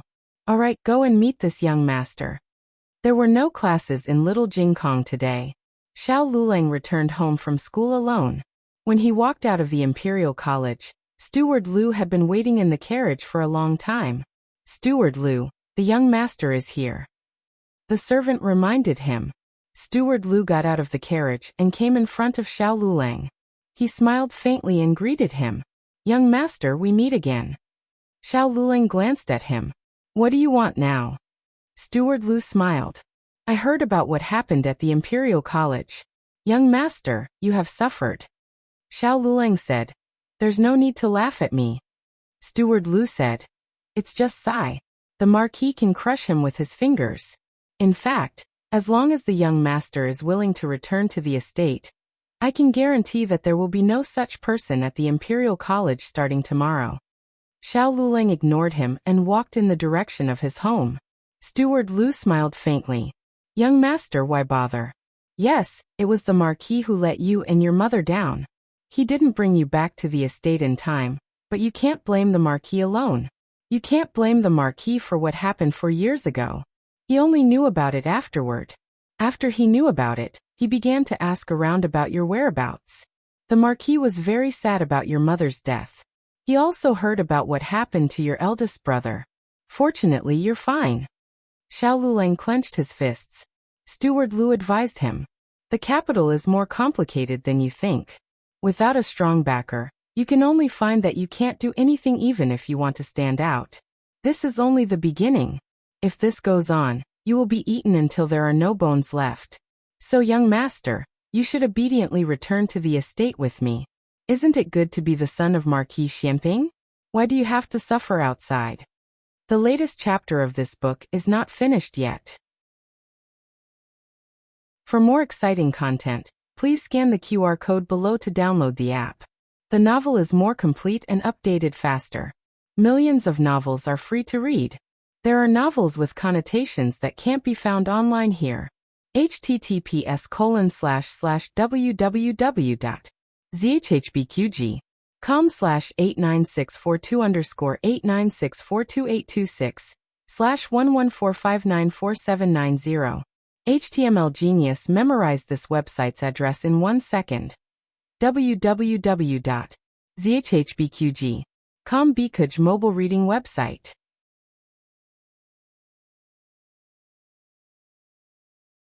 Chapter 149. The latest chapter of this book is not finished yet. For more exciting content, please scan the QR code below to download the app. Novels are updated faster. Millions of novels are free to read. Novels with content that can't be found online are all available here. Xiao Lulang looked at him coldly. Are these your words or his? His. Who would call their own father like that? Does he know who his father is? He is a first-rank martial marquis, second only to one person and above thousands of people. Since ancient times, no one has been able to hold a post in the court. Marquis Xianping was the first. He had single-handedly restrained the entire Zhuang clan, and was the most trusted person of the current emperor. He married a princess himself, and his younger sister became the empress. He also successfully suppressed the eldest prince, and sent his nephew to the position of crown prince. Believe it or not, as long as he said, Marquis Xianping needs a son, people who are willing to be his son can line up from Zhao to Liang. But this young master was different. Did he need to care whether every word was the Marquis's? Wouldn't it be better to obediently return to the residence and be a powerful young master? Steward Lu smiled and said, If the Marquis didn't want to take you back, do you think I would dare? This was the truth. As for how to take him back and whether he would take any measures during the process, it was Steward Lu's job. Most people wouldn't think of this, but Steward Lu always felt that every word he said was true and false was seen through by the young man in front of him. This feeling was not good. Steward Lu frowned and then smiled and said, Young master, it's the 12th lunar month. Are you really not going to consider going back to the Marquis's residence for the new year? Xiao Lulang ignored him and turned towards the direction of Jadewater Alley. Today was a holiday. Little Jing Kong didn't come to the Imperial College, so he went home alone. He had found his walking stick and changed his clothes. There was no sign that he had been bullied in the Imperial College. Looking at his stubborn back, the servant asked, Steward Lu, are we really not going to help the young master and just watch him be bullied by the Imperial College? Steward Lu hesitated for a moment. Every time he thought he could control the other party always escaped from his control. The servant said, Steward Lu, why don't we? Steward Lu raised his hand and stopped him from continuing. Let's wait a little longer. I don't believe that he can still be as stubborn as before when he enters the Imperial College. The capital wasn't a county, and Zheng Sai wasn't a mere county magistrate. Did he think that this was all he could do to make things difficult for him? There were many people like Zheng Sai. One day, he would not be able to hold on. The manservant reminded, Steward Lu, young master is too stubborn. Why don't we think of another way? You promised the Marquis that you would bring the young master back for the new year. There's only 1 month left. At the mention of this, Steward Lu frowned. At first he didn't think it was a difficult task, and even boasted in front of Master Ho. When he went to the county town, it was not yet summer. He felt that he had enough time, and was not in a hurry. Who knew that half a year would pass in the blink of an eye? But what other way was there to do it? That. The page boy said embarrassedly. Isn't young master married? Perhaps that young madam is willing to become the young madam of the Marquis's estate? Steward Lu narrowed his eyes. You mean, that Ding, and Marquis Fu's daughter who has wandered among the common people? Since she was his young master's wife, how could Steward Lu not investigate her identity? Moreover, Ding and Marquis Fu did not hide it very well. It was very easy to find out that she was the real daughter, and that Gu Jinyu was the fake daughter that was brought home. Steward Lu did not pay too much attention to this daughter. Because he did not care, he did not pay attention and did not think of investigating her. The page boy saw that Steward Lu had listened and hurriedly said, That young madam grew up in the countryside. I heard that she is very timid, and does not dare return to the manor. However, she is very good to young master. This one has come to the Imperial College several times to inquire about news, and has always seen her waiting outside for young master. Steward Lu thought for a bit and smiled. That is one way. Steward Lu did not know that Gu Jiao had opened a medical clinic with someone else. He directly went to Jadewater Alley. The matriarch was happily playing cards with several neighbors and did not have time to pay attention to him. If you want to see a doctor, go to Miracle Hand Hall. What did she say? Steward Lu asked from inside the carriage. The page boy scratched his head. It seems, she wants us to go to Miracle Hand Hall. What is Miracle Hand Hall? Steward Lu had never heard of it. The pageboy thought for a while and said with uncertainty, "It seems to be a newly opened medical clinic next to the girls' school." At this time, Gu Jiao did not know that she was being remembered by someone. In the girls' school, a girl fell from the back of a horse and dislocated her arm. She had just been brought in. She was crying so hard that she was unrecognizable. "What is your name?" Gu Jiao asked. My name is... She cried until she hiccuped. Gu Jiao reached out to look at her arm. She was afraid of pain and howled like a pig being slaughtered. "Don't touch me," Gu Jiao said. "I won't touch you. The back of your hand is bruised. I will clean your wound and will not touch your arm." Really? She looked at Gu Jiao with a face of disbelief. "Really?" Gu Jiao gently held her hand in her palm and avoided her dislocated arm. "Your hand is so beautiful. What do you usually use to wash it?" Everyone liked to be praised. She sniffled and said, "Rose water." After washing." "I use vanishing cream." Gu Jiao said. "I see other people use it, but their skin is not as good as yours." She said. "Isn't that because I was born beautiful?" Before she could finish speaking, Gu Jiao had already reconnected her arm. The beautiful girl looked at herself in the bronze mirror, and was so scared that she trembled and almost fainted. Where did this crazy woman come from? So ugly. What kind of doctor was this? How could he continue to praise her when she was in such a state?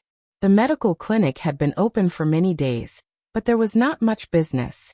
Because of the riding and shooting class, the girls' school contributed to the medical clinic's monthly sales. After that little girl, there were a few people who were slightly injured or frightened. Gu Jiao was so busy that her feet didn't touch the ground. After sending away another patient with a slight injury, the wooden door of the treatment room was pushed open again. "What's wrong?" Gu Jiao buried her head in arranging the medicine on the table and asked. The other person didn't speak. Gu Jiao raised her head strangely, and saw a woman in a lake blue short coat and a white flowing dress standing at the door with a smile. Unlike last time when she was weak and pale, her face was much rosier. "Do you still remember me, Miss Gu?" she asked with a smile. Gu Jiao nodded. "Third princess consort." She didn't salute, but the third princess consort didn't mind. The third princess consort stepped in and said jokingly, "I've been waiting for you for a long time." "Third princess consort, please sit down." Gu Jiao began the treatment process for the patient in a formal way. The third princess consort curled her lips and sat down on the chair.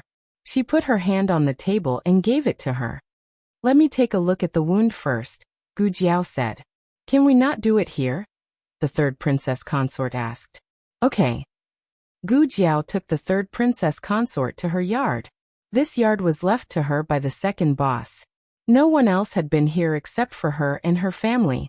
The stitches on the third princess consort's wound had been removed, and it had healed well. Gu Jiao felt her pulse again. It was also very stable. "It's okay. Third princess consort, don't worry," she said. "Well." The third princess consort hesitated and said softly, "Do you have any medicine that won't leave a scar?"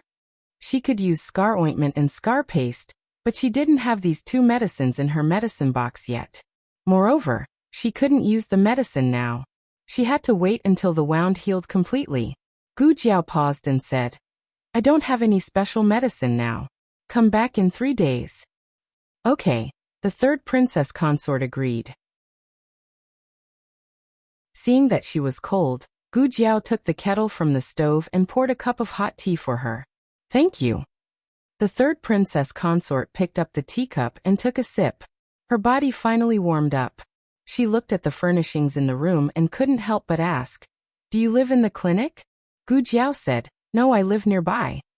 The third princess consort had only met Gu Jiao twice, and there was a big gap between their identities. But somehow, she felt that Gu Jiao was very close to her. The third princess consort looked at Gu Jiao. "You don't sound like someone from the capital." Gu Jiao said, "I'm from the county town." The third princess consort nodded. "How old are you?" Gu Jiao said, 15. The third princess consort smiled. I'm a few years older than you. My surname is Du. Gu Jiao wasn't good at talking. She always answered whatever the third princess consort asked. But since she was willing to answer, it meant that she had a good impression of the third princess consort. What is that? The third princess consort was a zither fanatic. It was easy for her to notice things related to the zither. Gu Jiao looked at the box on the table and said, Gu Qin. It was a zither that little Jing Kong gave her. She made a zither box to store it. It was different from the ones sold on the market. Because of this, the third princess consort did not recognize it at a glance. Can I see it? The third princess consort asked. And Gu Jiao nodded. The third princess consort put down her teacup and walked behind the table. She carefully opened the zither box. A charred ancient zither caught her eye. Just from its appearance, there was nothing special about this zither. It was the style of the Fuxi zither. Was it another imitation zither? The third princess consort was a bit disappointed. Everyone on the market would be proud of getting a better imitation Fuxi zither. The third princess consort would rather use a normal zither than an imitation Fuxi zither. When the country of Chun offered the moon shadow Fuxi zither as a tribute, it was the best imitation zither. His Majesty originally wanted to give it to her, but she refused. It was rumored that not long after, it was awarded to the daughter of Marquis Ding and Fu. The third princess consort originally wanted to play a song, but now she did not have the desire to play. She touched the end of the zither and politely praised it a few times before closing the lid. Then, she saw a token placed on the table. Little Jingkong had been here to play with it, but he had forgotten to put it back. The smart and clever little Jingkong had a big weakness, which was that he didn't know how to tidy things up. This token was too familiar. The third princess consort picked it up and asked in astonishment, Miss Gu Yu, how did you get this? Gu Jiao calmly said, I picked it up. The third princess consort secretly let out a sigh of relief and said, This is Marquis Xianping Fu's token. It's an old token. Don't let other people see it to avoid unnecessary trouble. This was not the first time someone had told her that getting involved with Marquis Xianping Fu would cause trouble. What is an old token? Gu Jiao asked. The third princess consort pointed at the totem on the token. This is a picture from over 10 years ago. Later on, they felt that the meaning was not clear, so they removed the vine from here. That vine was only a small one. Normal people would not be able to see it. She was a prince consort. She had to be familiar with all the pictures related to the imperial family. This token looked quite old, but Gu Jiao did not expect it to be this old. The two spoke for a while more before the third princess consort bid farewell. On the other side, the girls' school was also dismissed. The medical center was now mainly used for girls' school business. Now that they had returned home, the business for the day was basically over. The second boss left Song He to stand guard at the medical center. Gu Jiao carried her basket and returned home. Just as she turned the corner, a carriage stopped in front of her. A middle-aged man dressed in luxurious clothes walked down from the carriage. He had a broad heart and a fat body. He looked honest and had a good temper, but his shrewd eyes seemed to be able to see through people's hearts. Excuse me, are you Ding and Marquis Fu's Miss Gu? The middle-aged man cupped his hands in a pleasant manner. It was clearly a question, but he spoke with a firm tone. Gu Jiao calmly looked at him. Who are you? Steward Lu smiled and said, My surname is Lu. I wonder if the young master has ever mentioned me to you? Which young master? Gu Jiao asked. Steward Lu was a little surprised. Were the two of them so distant? He had come so many times, but the young master had never mentioned him to her. He reminded her. I even sent someone to your home to deliver a New Year's gift. Unfortunately, the young master did not accept it. Oh, saying this, Gu Jiao had an impression. Not long ago, someone had come with a cart of silver charcoal. Xiao Luling did not even think about it and rejected it. Your young master, my husband? Gu Jiao asked. Steward Lu beamed with joy. That is correct. Gu Jiao paused then asked. From Xianping Marquis Fu? Steward Lu was startled, since the young master had never mentioned him to her. How did she know that the young master was from Xianping Marquis Fu? The newest chapter of this book is not finished. For more exciting content, please scan the QR code below to download the app. Novels are updated even faster. Millions of novels are free to read. Novels that can't be found online are all available here. https://www.zhhbqg.com/89642_8964286/114591108.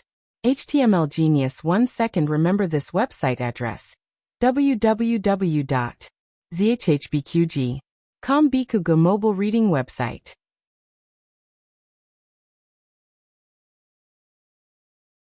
Chapter 150. The latest chapter of this book is not finished yet. For more exciting content, please scan the QR code below to download the app. The novel is more complete and updated faster. Millions of novels are free to read. There are novels with connotations that can't be found online here. Gu Jiao didn't know. She was just guessing. That token was picked up by Xuaningxiang from the place where Xiao Lulang fainted. The beautiful monk and the third princess consort both said that it was the token of Marquis Xianping's estate, so there shouldn't be a mistake. This person was also called Young Master Xiao Lulang. A series of information was put together to form the question he had asked Steward Lu earlier. Steward Lu came to find her this time to use her to persuade the young master to return to the estate. He didn't plan to hide his identity, so he answered truthfully. That's right, the young master is the young master of Marquis Xianping's estate. Gu Jiao digested it for a moment. Oh. Steward Lu was puzzled. This isn't the first time you've heard of it, right? This reaction was too calm. Gu Jiao wasn't someone who cared about status. Whether Xiao Lulang was the master of Marquis Xianping's estate or a servant didn't make a difference to her. However, there was one thing she didn't understand. Since he's the young master of Marquis Xianping's estate, why isn't he willing to go back with you? She wasn't deliberately inquiring about each other's secrets, but they came to find her. She couldn't sell out her own husband without knowing anything. Steward Lu sighed. It's a long story. If young madam isn't in a hurry, can we go to a tea house? There was a tea house next to them. Gu Jiao didn't refuse and went with Steward Lu. Steward Lu secretly thought that this young madam's brain wasn't working well. She just left with a stranger like this? Didn't she look at his token or something? If Steward Lu knew Gu Jiao's ability, he should be worried about himself. Steward Lu didn't care about Gu Jiao, but he didn't have any malice. He also didn't want to do anything to separate the young couple. He believed that the Marquis wouldn't do that either. The Marquis himself was powerful enough. He didn't need to rely on his son's marriage to consolidate the relationship between Marquis Xianping's estate and the various aristocratic families. As for whether her status was worthy or not, although she grew up in the countryside, she was still a legitimate daughter of the Marquis's estate. Matched with this young master, it was barely enough. Steward Lu asked for a room on the second floor. Facing the street, one could see the endless stream of Black Tortoise Street through the window. The two of them sat down facing each other. Steward Lu asked, "Does young madam prefer Biluakun or Longjing tea?"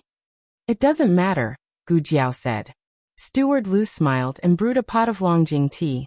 "This is this year's new tea." Gu Jiao was not interested in tea. She mixed it with cold water and drank it all. She was indeed thirsty. Steward Lu was dumbfounded. The young master was a weirdo, but the young madam he married was not to be outdone. "Let's get down to business," Gu Jiao said calmly. "Hey." Steward Lu came back to his senses and sighed. He explained Xiao Liulang's background. Actually, young master is the Marquis' illegitimate son. This matter started from 18 or 19 years ago when Marquis Gu went to Jiangnan to control the flood. That year, there was a flood in Jiangnan, causing thousands of acres of farmland to be destroyed and the people to become homeless. The cause was not only a natural disaster, but also a man-made disaster. The silver used by the imperial court to build the dam was embezzled by the local officials.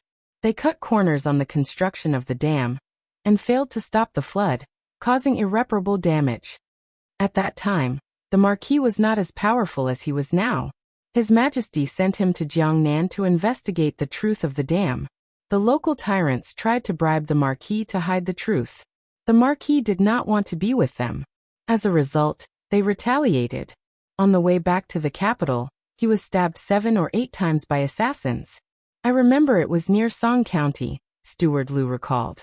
Steward Liu had followed the Marquis of Xianping since he was young. He was one of the few people who fought with him for half of the country. However, he was sent to other places by the Marquis for more than 10 years. He was only summoned back by the Marquis last year. There was no medical center there. After the Marquis was injured, he found a doctor nearby. Because of his serious injury, he had to live in the doctor's house. The doctor's medical skills were not very good. Although he saved his life, it left the Marquis with an illness. Of course, this was a story for later. When the Marquis was recuperating in the doctor's house, there was a family of 3 living next door. The male owner was a gambler and drunkard. The youngest son was only a few years old. The Marquis could hear the sound of the man beating and scolding the woman, and the child almost every day. However, this was someone else's family matter, and the Marquis could not interfere. Unexpectedly one time, the man gambled and lost his child to someone else. The woman hugged the man's thigh and begged him not to take the child away. The man punched and kicked the woman and almost beat her to death. The Marquis next door could not bear it. Plus, he was young and aggressive. He took a sword and rushed over to the man to cut him. The man was seriously injured and died. The woman became a widow. The Marquis pitied her and gave her some silver. Coincidentally, the doctor's relatives were victims of the flood. They brought their families to the doctor. There was no place to live in the doctor's house, and the Marquis could not go too far for treatment. "Benefactor, if you don't mind, you can live in my house," the woman said. There was no need for Steward Liu to say what happened after that. Gu Jiao could imagine it herself. The Marquis stayed there for half a year until his injury was completely healed. The Marquis asked her if she wanted to go to the capital with him. She hesitated. The Marquis did not like to force people, so he gave her a token and told her that if she thought it through, she could go to the capital to find him at any time. Steward Liu sighed. Oh, the Marquis still doesn't understand women. Gu Jiao was not the person involved, so she did not comment. Steward Liu said, "Many years have passed since then. If the young master hadn't come to find the Marquis with that token and the Marquis's clothes 4 years ago, the Marquis wouldn't have known that she was pregnant, and even secretly gave birth to their son." Gu Jiao asked, "You mean Xiao Lulang went to the capital 4 years ago?" Steward Liu, "Yes." Gu Jiao, "Did he live in the capital for a long time?" Steward Liu shook his head regretfully. "No, the young master came at a bad time. There were several murders in the capital, and the Marquis was in the Ministry of Justice. When he finally came back, something big happened. The young Marquis passed away. He was the only son of the Marquis. The Marquis suffered a great blow and did not see anyone. The young master gave the token to a servant, and after a long time, the servant reported it to the Marquis. The young master had already left the capital by then." Gu Jiao paused. "So he only lived in the capital for a few months?" Lu Guanshui thought for a while. "It should be less than a month." Gu Jiao thought for a while. "Oh." Steward Liu said, "The young master's mother only told the young master about his past before she died. The young master and his half-brother went to the capital to look for his father. They did not expect that they would not see his father, and that his brother would accidentally come into contact with a leper. The young master was worried that his brother would be caught and put on the leper mountain, so he quickly left the capital with his brother." Gu Jiao nodded. "I see." Huh. Steward Liu did not understand what she meant. Gu Jiao looked at him. "Continue." Steward Liu said. "After that, the Marquis sent people everywhere to look for the young master's whereabouts. It was not until last year that they found out that the young master was studying at the county town's Tianxiang Academy. The Marquis asked me to bring the young master back.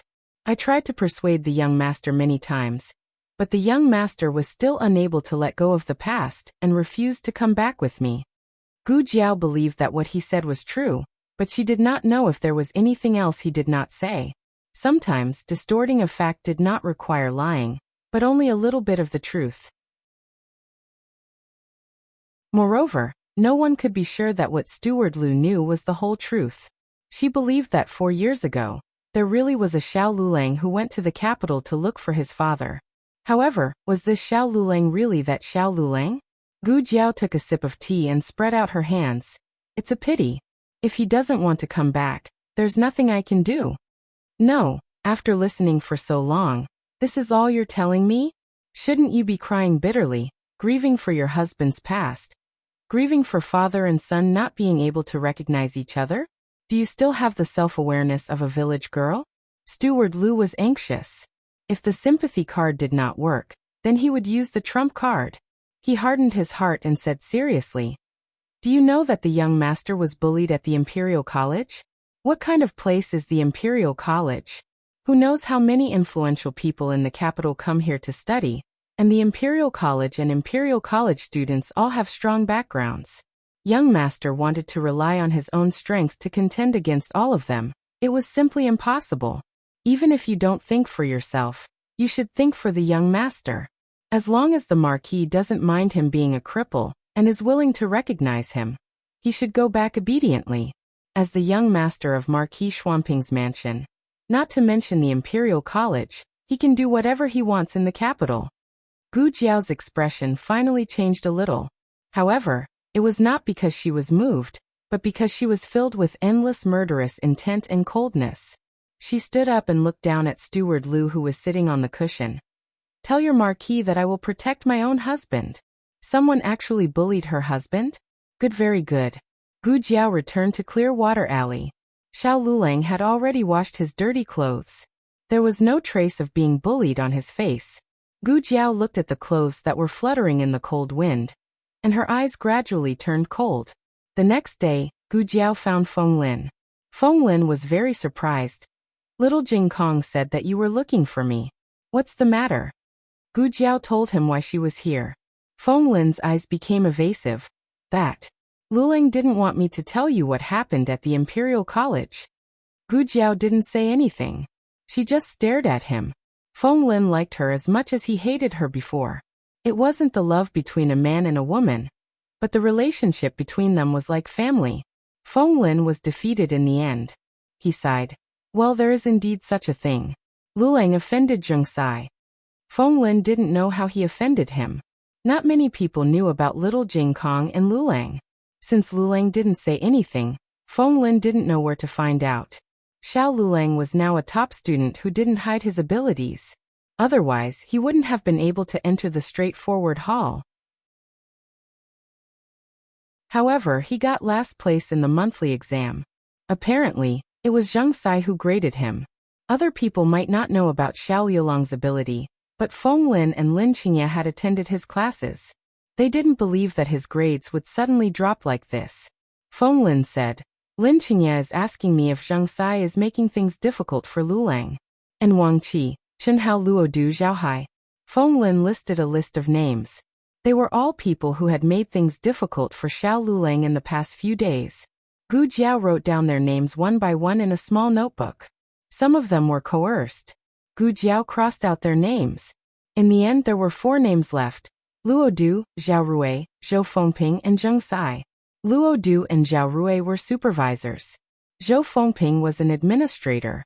The straightforward hall was the head of the 6 halls. Generally speaking, no one would casually bully the students of the straightforward hall. Zhou Fengping was Zheng Sai's lackey. Zheng Sai was about to become the new chancellor. He had a chance to become the next chancellor and follow Zheng Sai's lead. As for Luo Du and Zhao Rui, they had some background in the capital. One was the young master of Duke Luo's residence. The other was the Minister of Works, the youngest son of Marquis Gu's immediate superior. But in Gu Jiao's eyes, this wasn't a problem. No one was allowed to bully her husband. Marquis Gu was at an important stage of the annual examination. Every day, he racked his brains on how to curry favor with his immediate superior. But what he didn't know was that right after he gave a generous gift to someone, his daughter had beaten that person's youngest son into a pig's head. And it was the kind that even her parents didn't recognize. On the way back to the residence, Marquis Gu looked at the sky with a puzzled expression. Why did he feel uneasy after giving so many gifts? Instead, he had a feeling that disaster was about to befall him. This feeling became stronger after Gu Jiao beat up the young master of Duke Luo's residence. Marquis Gu felt a chill down his spine. He didn't do anything, but why did he feel like he was about to be finished? After Gu Jiao beat up the directorate's prefect, Zhou Fengping, Marquis Gu was drinking water in the residence. His heart was in a panic, a complete panic. In a dark alley, Gu Jiao took out a small notebook and crossed out the third name, Zhou Fengping. When her gaze fell on the last name, the black-clothed Gu Jiao's lips curled into a sinister smile. The latest chapter of this book is not finished yet. For more exciting content, please scan the QR code below to download the app. Novels are updated at a faster rate. Millions of novels are free to read. Novels with connotations that can't be found online are all available here. https://www.zhbqg.com/8964-2_89642_826/114560710. HTML Genius memorized this website's address in 1 second. www.zhbqg.com Bikuga mobile reading website.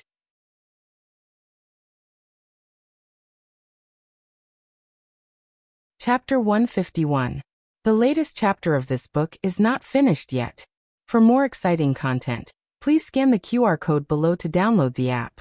Novels are updated even faster. Millions of novels are read for free. Novels with content that can't be found online are all available here. Zheng Sai had been very diligent recently. He was practically living in the Imperial College. After all, he was a substitute chancellor and would soon become a true chancellor. There was nothing wrong with putting on an act. Ever since Xiao Lulang ridiculed him for not having the right to enter Minghui Hall, he had coaxed and pestered Grand Tutor Zhuang. Grand Tutor Zhuang had also put in a good word for him in front of the emperor. Now he had his own place in Minghui Hall. However, it was only the outer hall. He could only enter the inner hall after he became the chancellor. Zheng Sai stood in front of the door of the inner hall. His eyes were filled with greed. Soon this official will be able to move in. After toiling for an entire day, he was a bit hungry.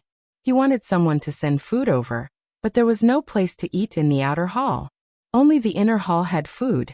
He could only walk out of Minghui Hall. The attendant outside the door walked over and asked him, "Sir, are you hungry? Do you want to return to Minghui Hall to eat something? What do you want to eat? This one will have someone make it for you." Ever since he moved into Minghui Hall a few days ago, Zheng Sai was no longer willing to return to Minghui Hall. He felt that Minghui Hall was no longer worthy of his current status. He waved his hand. "Forget it. I'll go outside and find something to eat." At the same time, he wanted to wake himself up. It was almost the end of the year. He still had a lot of official documents to deal with. He really was a diligent official. Zheng Sai felt good about himself as he walked out of the Imperial College. Because he had gone out, Gu Jiao had jumped over the wall to beat him up in Minghui Hall. Gu Jiao didn't know if he would return. She was hesitating whether to wait for him here or go out to find him when she heard a very light breathing sound. There was someone hiding here. Could it be Zheng Sai? That guy was hiding? The black-clothed Gu Jiao propped herself up on the table and jumped over valiantly. She grabbed a figure from behind a pillar. In the end, "It's you?" Gu Jiao's raised little fist froze in midair. She immediately put her little fist down and stared at the other party seriously. "It's so late. What are you doing here instead of going home?" Xiao Lulang asked. "Why are you here again?" Gu Jiao was speechless. What made him even more speechless was that she was dressed in black, and he was also dressed in black. The same question flashed through their minds at the same time. "When did you buy black clothes behind my back?" In her previous life, Gu Jiao liked to dress in gaudy ways, but after coming here, her taste had changed. She mostly wore green clothes, while Xiao Lulang wore the white prison uniform of the Imperial College, or he usually wore white or blue clothes. In short, their clothes rarely clashed. "Gu Jiao, I didn't expect that our first time wearing couple outfits would be at such an occasion." Gu Jiao said seriously. "I asked first. You go first." Xiao Liulang's expression didn't change. "I'm here to meet someone, and to get something." Gu Jiao said seriously. "What a coincidence." "Me too." Would anyone believe that a man who went home after school came to the teacher's office in the middle of the night without his wife's knowledge? Oh, someone would believe that a little girl from outside came to the Imperial College? The young couple looked at each other with a serious face. They were the epitome of lying without batting an eyelid. Xiao Lulang opened his mouth. Someone's coming. Gu Jiao suddenly raised her hand to cover his mouth and frowned vigilantly. Xiao Lulang was covered by her soft little hand, and almost couldn't breathe. He patted her shoulder. Gu Jiao put her index finger on her lips. Xiao Lulang pointed at her hand. It's enough that you covered my mouth. Why did you cover my nose as well? I can't breathe. Oh, I'm sorry. Gu Jiao removed her hand and hid behind a pillar with him. Gu Jiao was thinking that if it was Zheng Sai who came, she would first knock her husband out with a palm strike and teach him a lesson. Then, she would carry her husband back. Unfortunately, it wasn't Zheng Sai who came. It was Li Sai. He was the deputy minister, and his position was slightly lower than Zheng Sai's. He was an upright official. Xiao Lulang didn't want to hurt him. Gu Jiao also didn't want to hurt anyone who wasn't on the list. The two of them held their breaths at the same time. Sir, it's already so late. Why don't you come back tomorrow? How can that be? I have something urgent to report to Zheng Sai. If I wait until tomorrow, it might be too late. If something happens, will you take responsibility? Hearing him say this, the two servants didn't dare to stop him and let him enter Minghui Hall. Minghui Hall was always guarded. Gu Jiao could enter because she was a secret agent in her previous life. She had done this kind of thing many times. But how did Xiao Lulang get in? Gu Jiao looked at him strangely. Xiao Lulang pretended not to see her little gaze. Li Sai entered the outer hall of Minghui Hall. You two go down and guard. Don't let anyone barge in. I'll wait here for Zheng Sai. Li Sai had a good reputation in the Imperial College. He was an upright and honest person. The two servants didn't suspect him, and hurriedly went to guard the main door. Xiao Lulang and Gu Jiao thought that he was here to find Zheng Sai. Who would have thought that as soon as the two servants left, Li Sai would start rummaging through Minghui Hall. This was the outer hall. It wasn't very big, but it wasn't small either. He rummaged furtively through the items at a very fast speed. Gu Jiao didn't know what was going on. Xiao Lulang, on the other hand, could vaguely guess what was going on. As Li Sai searched, he arrived in front of the third row of bookshelves. On the right was the pillar where Xiao Lulang and Gu Jiao were hiding. The two of them held their breaths and tried their best to shrink back. Behind them was the wall, so they couldn't retreat too far. The two of them stood face to face. They were so close that their breaths intertwined. The pillar was only a foot thick. It was also at this time that Xiao Lulang realized that Gu Jiao had grown taller again. Gu Jiao had grown taller, but because he was also growing, he didn't feel much of a difference in height. But her feminine figure. Xiao Lulang tried his best not to touch anything he shouldn't. Gu Jiao also tried her best to stick herself to the wall behind her. There's nothing? It can't be. The more Li Sai searched, the closer he got to the pillar. Xiao Liulang's clothes were exposed outside the pillar. Gu Jiao stretched out her hand, intending to hug him, but Xiao Lulang was one step ahead of her. He reached out and hugged her slender waist. With a turn of his body, he pressed himself against the cold wall. He pulled her soft body into his embrace. This was the first time he had taken the initiative. Gu Jiao didn't expect him to be so aggressive. His chest was hot and full of energy. Gu Jiao. This guy not only bought black clothes behind my back, but he also trained his small chest muscles behind my back. His chest was very hard. In contrast, Gu Jiao's chest was very soft. Xiao Lulang had never experienced something like this before. His breathing stopped, and blood rushed to his head. Then Li Sai said anxiously, that can't be. Where did he put the monthly test papers? Seeing that Li Sai had finished searching this row of bookshelves, and was about to walk past the pillar to look for the next row of bookshelves, the sound of footsteps came from the corridor. Li Sai's hand trembled, and he carelessly stuffed the book back into the book. He hurriedly walked to the center of the hall and straightened his clothes, pretending that nothing had happened. Zheng Sai entered the hall and looked at Li Sai suspiciously. I heard that Li Sai has an urgent matter to discuss with this official? Li Sai pretended to be calm and said, it's like this. There's a riding and shooting class tomorrow. I heard that a few days ago, a lot of girls fell and got injured during the riding and shooting class. I was wondering if we should temporarily cancel the riding and shooting class? This is the urgent matter you were talking about? Zheng Sai frowned impatiently. If you want to cancel it, then cancel it. In the future, you can decide on such small matters yourself. There's no need to ask me. Yes. Li Sai cupped his hands. Is there anything else? Zheng Sai asked. Li Sai glanced at the unfinished bookshelves and lowered his eyes. There's nothing else. This official will take his leave. The two of them were both Sai. Although there was a division between them, there was no need for them to call themselves subordinates. This was because he was the substitute libation. Zheng Sai was very pleased with the way he called himself a subordinate.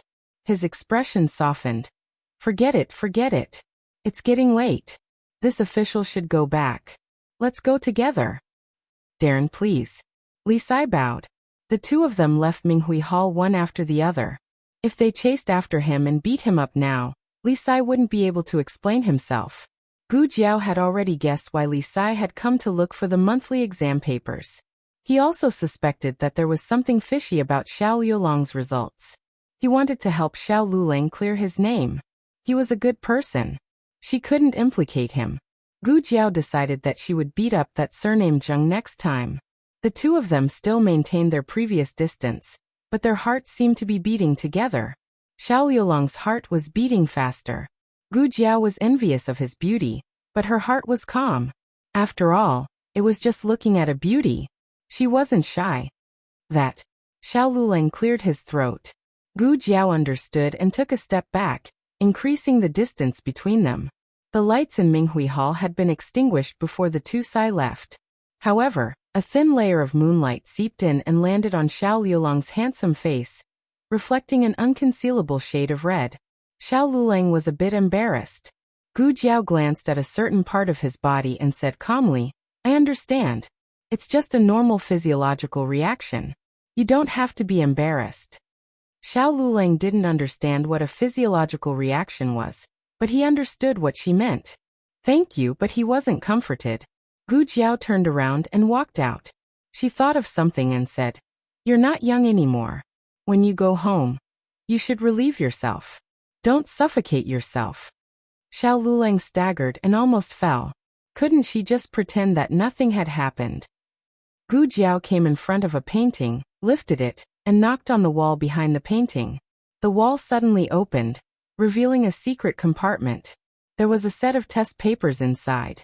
It was the monthly test papers that Li Sai had been looking for. Gu Jiao. It's really here. Xiao Lulang. How did you know?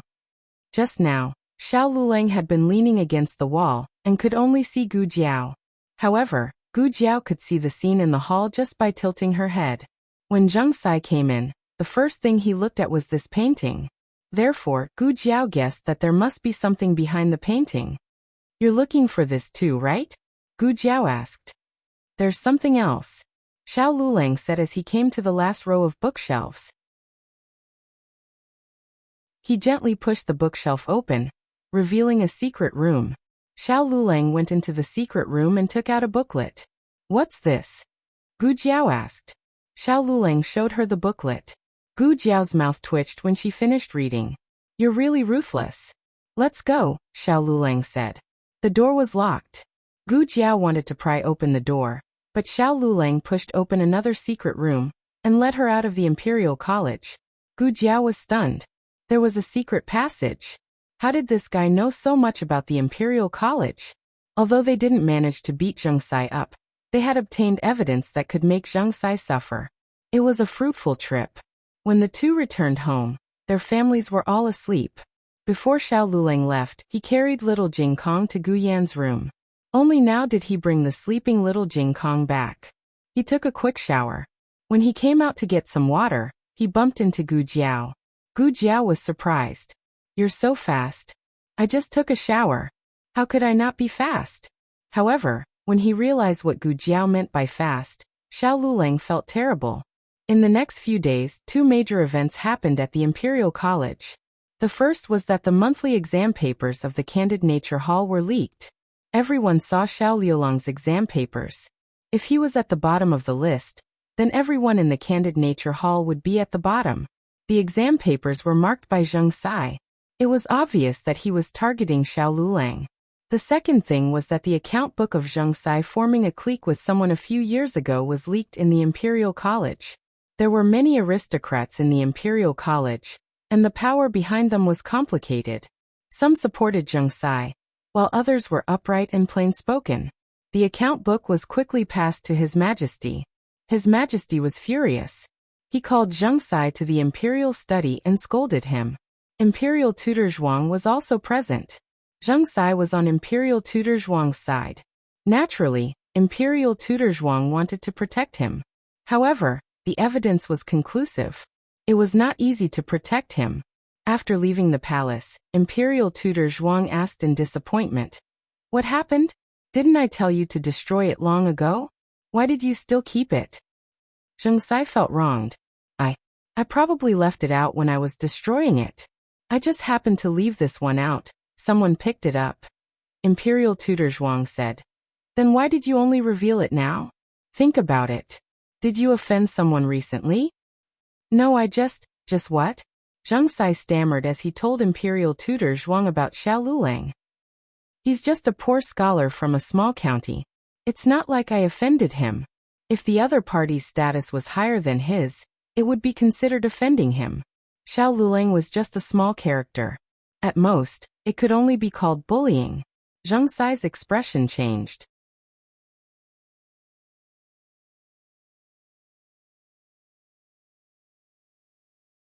Chapter 152.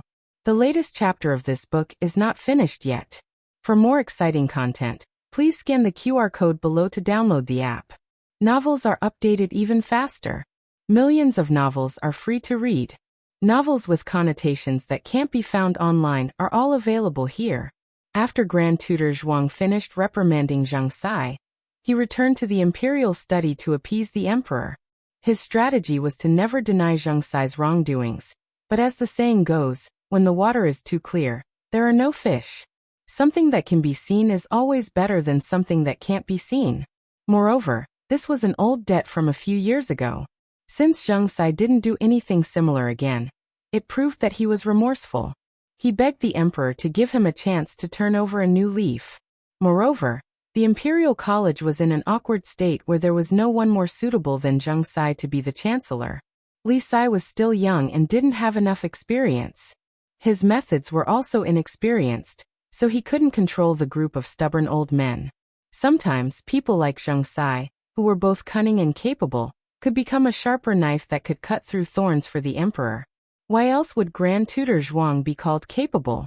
Normal people wouldn't dare to say this when analyzing a problem. But the emperor felt that these words were sincere. He also hoped that the imperial court of Zhao country would be clean and honest. But just as Grand Tutor Zhuang said, a knife that was too honest was too blunt and not easy to use. A knife that was too sharp would only scratch the hand a little. It was too difficult to find a knife that was sharp and wouldn't hurt oneself. If only the old chancellor was here. In the end, the emperor was appeased. He kept Zheng Sai's official position and made him the chancellor of the Imperial College in a few days. He only fined him half a year's salary as a warning to others. To outsiders, the account book was actually forged to slander Zheng Sai. Zheng Sai stood guard outside the palace. When he saw Grand Tutor Zhuang come out, he sincerely bowed. Grand Tutor Zhuang has given me a new life. In the future, I will go through water and tread on fire for Grand Tutor Zhuang. Grand Tutor Zhuang coldly said, Don't think that you can sit back and relax just because the emperor won't pursue this matter. In the future, don't be willful and act rashly and let others have something to use against you. Zheng Sai broke out in a cold sweat. He bowed and said, Yes, I will remember. Grand Tutor Zhuang then said, There's also the matter of the monthly exam. You have to think of a way to cover it up. Yes. Zheng Sai returned to the Imperial College with a toothache. Xiao Lulang was sitting under the shade of a tree, tutoring Lin Qingye. When he saw Zheng Sai rushing over angrily, he glanced at him indifferently. Zheng Sai suddenly had an intuition that this was Xiao Liulong's doing. But it was strange, wasn't it? The monthly exam papers were hidden in the secret compartment behind the murals, and the account books were hidden in the secret chamber of Minghui Hall. How did Xiao Lulang have the ability to know so many of his secrets? How did he get past the guards and sneak into Minghui Hall without being discovered? Zheng Sai's heart was like a ball of fire, burning him to the point that he couldn't go up or down. Xiao Lulang casually shifted his gaze away. It was too much to look at him. Zheng Sai was infuriated. Regardless of whether it was this brat or not, he hated this brat to the core. However, he couldn't do anything to this brat. Zheng Sai. Lin Qingye discovered the other party. Xiao Lulang handed the completed exam papers to Lin Qingye, circling the areas that he hadn't written carefully enough. Then Xiao Lulang indifferently looked at Zheng Sai. Zheng Sai, are you here to apologize? Apologize for what? Zheng Sai was stunned. Xiao Lulang indifferently brushed his wide sleeves and leisurely said, my exam paper. I didn't seem to get a single question wrong. How did Zheng Sai determine my grade? Could it be that the rumors are true? That Zheng Sai is deliberately targeting me? Yes, so what if I'm targeting you? If you have the ability, bite me. Zheng Sai dared to say this 2 hours ago, but now he couldn't. Zheng Sai said with a fake smile. I clearly told them that I was in first place. I don't know how they misheard and made you first from the bottom. Oh. Xiao Lulang raised his eyebrows. Then I'll have to trouble Zheng Sai to change my grade? Zheng Sai clenched his fists so tightly that his knuckles cracked and the veins on his forehead bulged. Change it immediately. Not only did Zheng Sai have to change Xiao Liulang's grade, but he also had to publicly apologize to Xiao Lulang. This was an order that Grand Tutor Zhuang had given him. If he couldn't even endure this much humiliation, then he didn't deserve to be Grand Tutor Zhuang's weapon. Zheng Sai felt so good when he bullied Xiao Lulang that his apology would be as loud as a slap in the face. Zheng Sai tightly clenched his fists. Just you wait. One day, when I become the Chancellor of the Imperial College, you'll get it. Meng's school ended earlier than the Imperial College, so little Jing Kong would usually stay in the classroom to do his homework and wait for Xiao Lulang to pick him up. Today the last class in Candid Classroom was self-study, so he didn't have to go. Xiao Lulang went to the Meng school to pick up little Jing Kong. You're skipping class again. Little Jing Kong looked at him with his hands on his hips. I don't have class, Xiao Lulang said. Little Jing Kong crossed his arms and looked serious. Isn't self-study a class? Xiao Lulang. Are you the parent or am I the parent? Let's go. Xiao Lulang grabbed his school bag and asked him to carry it. Little Jing Kong didn't understand the adult's confusing behavior, but he really wanted to Jiao Jiao, so he carried the school bag that Jiao Jiao made for him and followed his bad brother-in-law out of the Imperial College. People came and went on the streets of Chang'an. Today, the young man who sold candied haws changed his location and happened to be not far from where they lived. Xiao Lulang looked at the shiny candied haws nearby and asked little Jing Kong, do you want to eat candied haws? Little Jing Kong. Yes. Xiao Lulang. I'm not buying it for you. Little Jing Kong. This was the second type of confusing behavior that little Jing Kong didn't understand. But he wasn't easy to bully. He stopped, put his hands on his hips and said fiercely, I'm going to increase your rent. Xiao Lulang. You know how to increase rent. Little Jing Kong didn't get to eat his candied haws in the end because his bad brother-in-law dilly-dallied, and the last one was sold out. Little Jing Kong went crazy. I'm really annoyed. It's really not easy to bring an adult out. Little Jing Kong went home slowly with a gloomy face. When he was about to turn into Jade Water Alley, a trembling voice suddenly came from the front. Hing? The voice was a little old, and it sounded as if it was trembling from the soul. Xiao Liulang's body suddenly froze. He didn't look up. He held his walking stick with one hand and grabbed little Jing Kong's hand with the other hand, and quickly dragged him into Jade Water Alley. I don't want you to hold my hand. I'll walk by myself. It was little Jing Kong's resentful voice. Hung. The old man chased after him, but the ground was slippery, and he almost fell. Fortunately, Lu Quan, who was standing at the side, held him up in time. Master, be careful. It's snowing in the capital these days, and the roads are frozen. Don't fall. The old man was so excited that his whole body was trembling.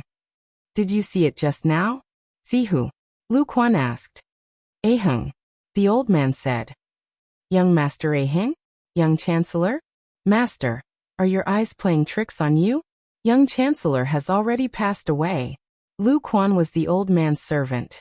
Although he had been with the old man for many years, he had always been helping the old man to take care of the family affairs.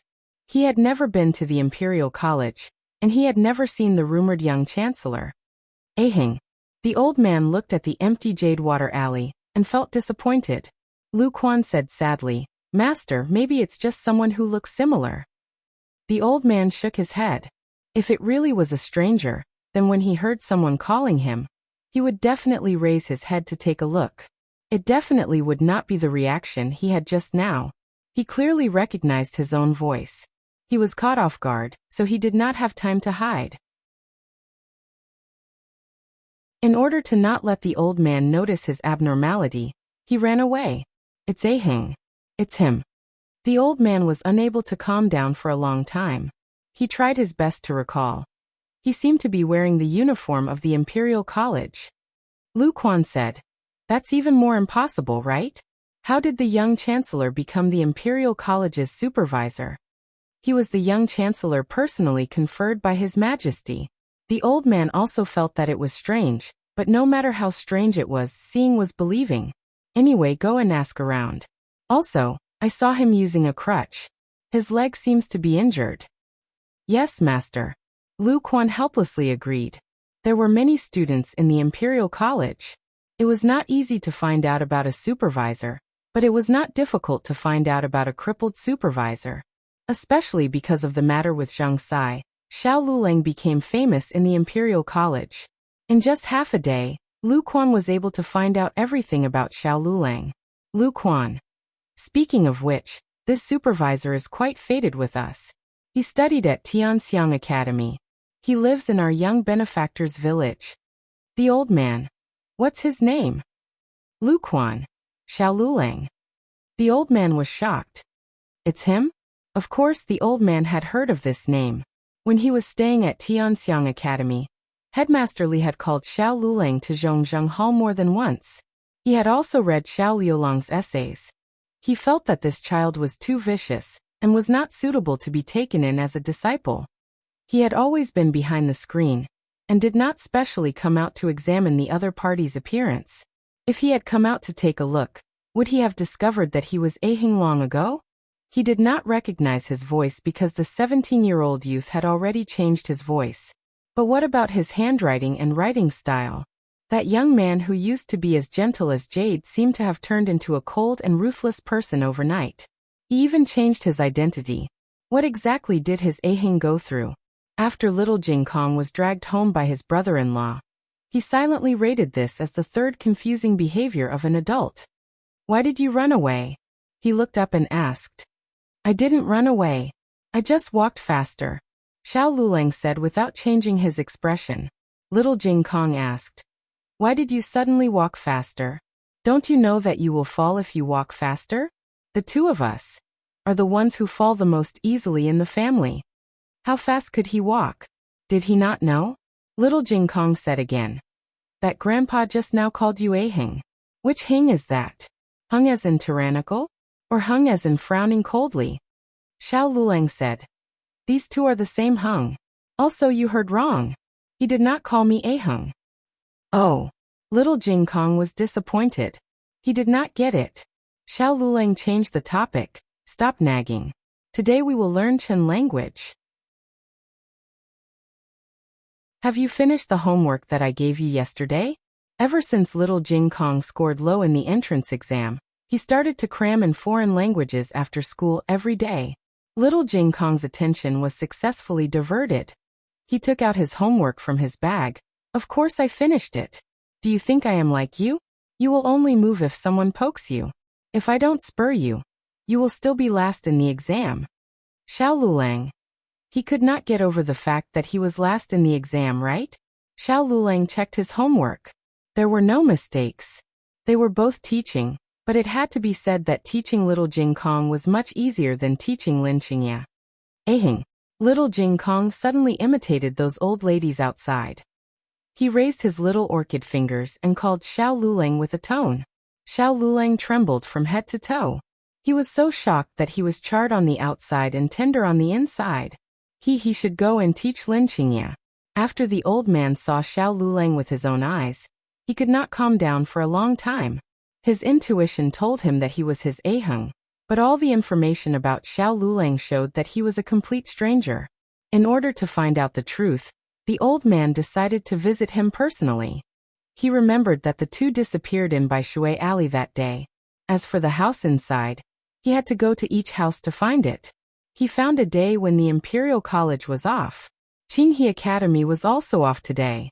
But the 4 men in the house were not idle. They all went to buy supplies for the new year. Therefore, when the old man came to their house, it was empty. The door was not closed. This door was left open by the old lady for her mahjong friends. "Excuse me, is Xiao Lulang here?" the old man asked politely. No one answered. The old man guessed that someone was behind him. After thinking for a while, he walked in. "I'm looking for Xiao Lulang. Is he at home?" The old lady was sitting in the backyard and eating melon seeds. Hearing the noise, she thought that her mahjong friend had come and looked back. "Huh, an old man? A new mahjong friend? Looking for a game?"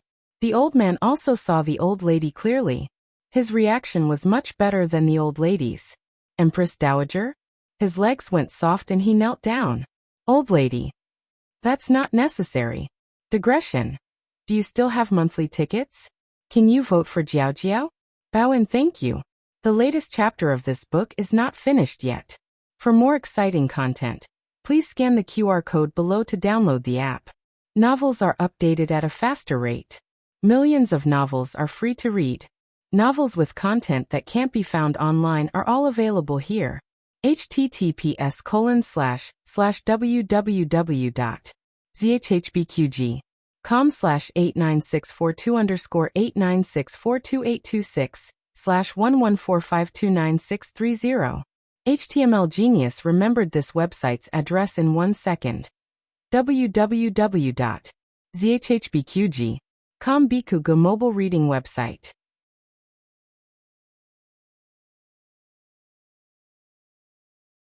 Chapter 153. The latest chapter of this book is not finished yet. For more exciting content, please scan the QR code below to download the app. Novels are updated faster. Millions of novels are free to read. Novels with content that can't be found on the internet are all available here. "Are you here to play cards?" the old lady asked. The old man was stunned. Play cards?" The old lady cracked the melon seeds and said, "We're not playing leaf cards today. Pai Gao, starting at 50 copper coins." What was the Empress Dowager saying? What leaf cards? What Pai Gao? The old man looked at the Empress Dowager and slowly stood up from the ground.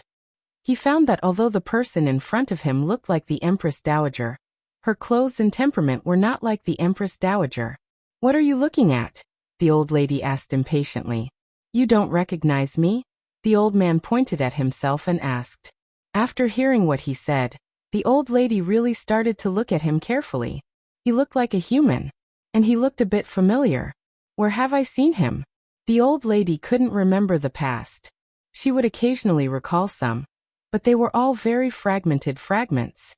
However, this old man gave her an unusual feeling. Wasn't he unusual?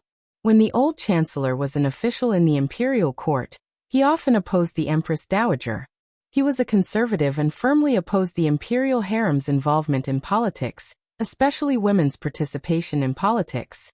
When the former emperor was still alive, the old chancellor had sent many memorials to persuade the former emperor to abolish the empress. In the memorials, he called the virtuous empress a demon. She messed up the imperial harem, and her relatives interfered in politics. She was also ruthless and disregarded human life. The virtuous empress was once banished to the cold palace by the former emperor, because of the old chancellor. Although she walked out of the cold palace in less than half a year with her excellent skills, she lost half a year's worth of money, and also lost a lot of her previous savings. Cutting off her money was like killing her parents. After that, the virtuous empress saw the old chancellor as a thorn in her side.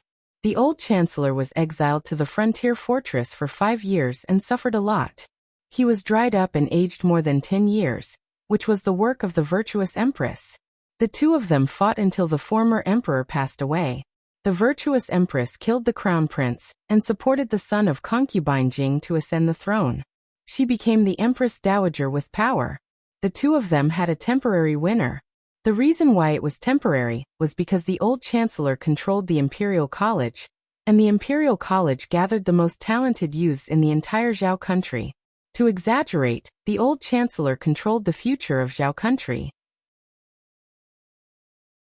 Empress Dowager Zhuang deliberately wanted to seize the power of the imperial college. At that time, and Junwang was about to return to the country.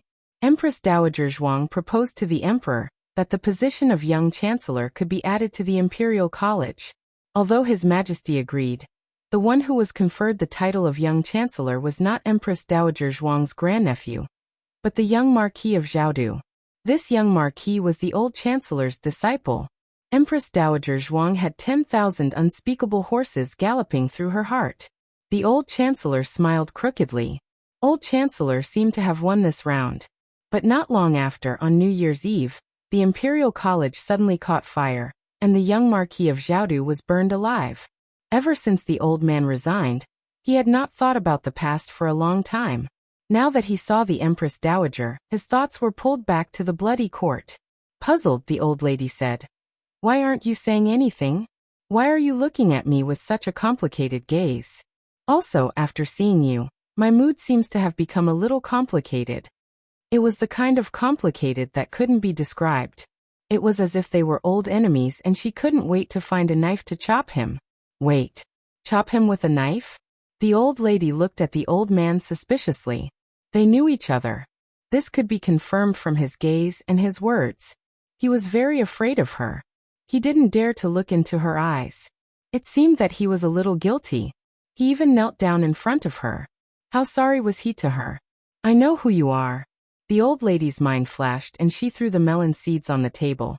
"Are you the heartless man who abandoned me that year and came back to find me?" The old man. Gu Jiao and Gu Yin came back first. When they walked through the hall, they found that there was one more person in the backyard. Gu Jiao felt that she looked familiar, mainly because there was no big shoe print on her face, so she didn't recognize her immediately. "Great-aunt." Gu Jiao looked at her inquiringly. The old lady glared at a certain heartless man who was shivering inside. "Your great-uncle." Gu Jiao, Gu Shaoshan, Xiao Lulang, Gu Yan, and little Jing Kong entered the house after them. They were carrying bags of various sizes, and there was a horse carriage carrying New Year goods behind them. They unloaded the New Year goods from the horse carriage together with the coachman. Xiao Lulang carried a pot of sesame oil and walked in. Just like Gu Jiao and Gu Shaoshan, he was stunned when he walked through the hall. The old lady, Gu Jiao, Gu Shaoshan, and the old man who wasn't shivering as much but still looked pale were sitting in the courtyard. They had no choice. They were terrified because they had been cuckolded by the late emperor. "Son-in-law," Gu Jiao introduced. "Xiao Lulang, I haven't seen you for a while and you picked up another son-in-law?" Gu Jiao felt wronged. "I didn't pick him up this time." Xiao Lulang looked at the old man with a complicated expression. At this moment, the old man's mind was blank. He didn't even remember that he had come to recognize Xiao Lulang.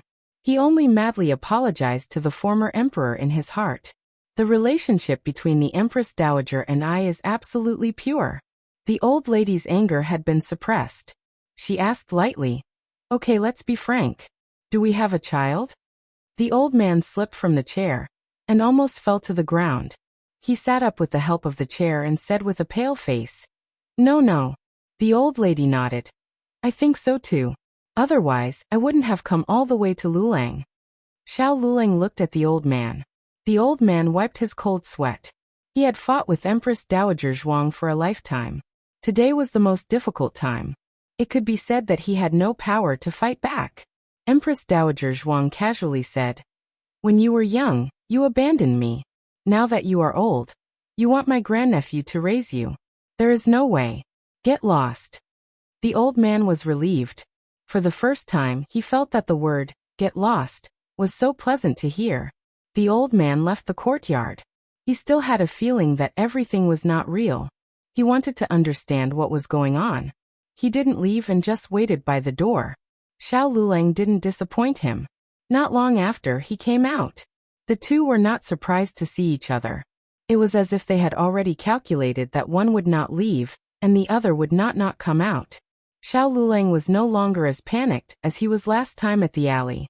The old man had mixed feelings. The one inside is the Empress Dowager, right? Why are you with the Empress Dowager? You don't have to admit that you are Aheng, but you can't deny that she is the Empress Dowager. The Empress Dowager is not dead.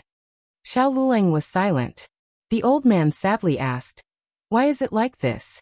What happened to you and the Empress Dowager? The Empress Dowager lost her memories, but you didn't. Tell me." Xiao Lulang remained silent. The old man painfully closed his eyes.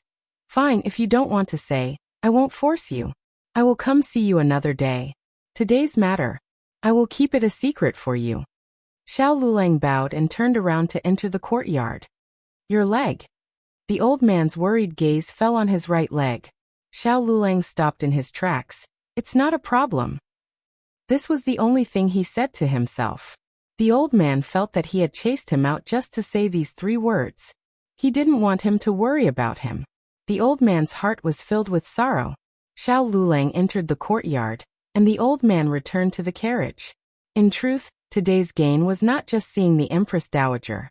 He also saw his little benefactor. How could he have not expected that she and Aheng? No, it should be Lulang now. She and Lulang were actually husband and wife. What sort of fate was this? In the courtyard, the whole family uniformly looked at the old lady. Great-aunt, granduncle really passed away. Aren't you sad? Little Jing Kong asked. In this family, there were not many people who knew that the old lady was not Xiao Liulang's great-aunt, but Gu Xiaoshan was one of them. When the old lady fainted in front of Gu Jiao and Xiao Liulang's house, Gu Xiaoshan was also present. After that, Gu Yan, Little Jing Kong, Yao Shi, and the others all thought that the old lady was really Xiao Liulang's great-aunt and traveled thousands of miles to seek refuge with him. Therefore, when the young master appeared, Little Jing Kong and the others believed him without any doubt. Gu Xiaoshan also believed him. Because they had been together for so long, he had forgotten that his great-aunt was picked up from the streets. The old lady cracked a melon seed. Why would I be sad? I'm only at peace when he's not here. Who wants to spend the rest of their lives with an old man? Isn't it better to play cards every day? Little Jing Kong said. Oh. When Gu Jiao was cooking in the kitchen, Little Jing Kong sneaked in and tugged at Gu Jiao's clothes, saying, Jiao Jiao, I have something to tell you. What's the matter? Gu Jiao asked. Little Jing Kong tilted his head and looked at her. Brother-in-law has a nickname, Hung. It means hung as in tyrannical. Although brother-in-law did not admit it, he had already decided in his heart that it was hung as in tyrannical. Gu Jiao looked at him in amusement. Really? How did you know? Little Jing Kong said. I heard it from granduncle. I saw him that day. Gu Jiao said, Oh. Little Jing Kong sighed. Brother-in-law and I came back from school. We were at the entrance of the alley. Granduncle called brother-in-law a hung, but brother-in-law ignored him and ran away with me. After that, I asked brother-in-law, but brother-in-law insisted that granduncle mistook him for someone else. Brother-in-law is really unfilial. Even if he doesn't want to acknowledge brother-in-law, he shouldn't treat him like that. Teacher Jiang taught us to respect the old and love the young. Little Jing Kong felt that something was wrong that day. Today, when granduncle came to visit, he was even more certain of his conjecture. Bad brother-in-law was really up to something that day. Bad brother-in-law was an unfilial grandson. He could not do that in the future. After complaining, Little Jing Kong deeply felt the heavy responsibility on his shoulders. He went to the study and picked up the foreign language book that he despised. Bad brother-in-law was unreliable and tiring. From today onwards, he had to work harder so that he could raise his family well in the future. In the kitchen, Gu Jiao recalled Little Jing Kong's words. Met him. He even called him by his nickname. That meant that the person knew Xiao Lulang. Judging from Xiao Liulang's reaction, It was very likely that Xiao Lulang knew him too. According to Gu Jiao's observation of that person, he obviously knew old madam as well. As for whether they were a real couple, it was hard to say. Old madam's memory was messed up, so it was possible that she mistook him for someone else. That was not the main point. The main point was that the person knew Xiao Lulang and old madam. Xiao Lulang also knew him. Then, did Xiao Lulang also know old madam? When he saved old madam and took her in without any complaints, it was not because of his sudden kindness. Was it because they were old acquaintances? Prince An also knew old madam. Gu Jiao used the firewood to write a few names on the ashes. Old madam, Prince An, Xiao Lulang, Marquis Xuanping's mansion hung. After the old man returned to the carriage, he could not calm down for a long time. Empress Dowager Zhuang did not get along with Marquis Xuanping's mansion, and he did not get along with her. Xiao Lulang was both a member of Marquis Xuanping's mansion and his student. The old man did not feel at ease leaving Xiao Lulang by the side of the country-wrecking demon empress. No, I have to keep an eye on her. The old man returned to the capital this time, because a close friend of many years was critically ill, and did not have long to live. He came to see him one last time. When he saw him, he planned to continue living in seclusion. But now he changed his mind. He secretly used the connections that he had not used for many years, and rented a small house in Jade Water Alley. Coincidentally, it was right next to Xiao Lulang and Gu Jiao. The old man quickly moved into the room. He did not have many servants, only Lu Quan and a temporarily hired coachman. The first day he moved in, he built a ladder and stood on the wall to secretly observe the actions of the country-wrecking demon empress. Old madam had already discovered him. This annoying old man. He didn't want her when she was young, but now that he was old, he wanted her back? Dream on. Old madam resisted the urge to hack him to death, and returned to her room to sleep. But she lay on the bed and could not fall asleep. The more she thought about it, the more she could not swallow this anger. She went to the kitchen, took a kitchen knife, and angrily went next door. The old man stared for a while and felt sleepy, so he also returned to his room to sleep. The difference was that he fell asleep. But halfway through his sleep, he felt a chill on his neck and instantly woke up. When he opened his eyes, he saw old madam pointing a kitchen knife at him. He was shocked. What are you doing? Old madam put the kitchen knife on his neck and said in a mighty and domineering manner, "Hand over your secret stash." Old Chancellor who was robbed for no reason. The latest chapter of this book is not finished yet. For more exciting content, please scan the QR code below to download the app. Novels are updated faster and more complete. Millions of novels are free to read.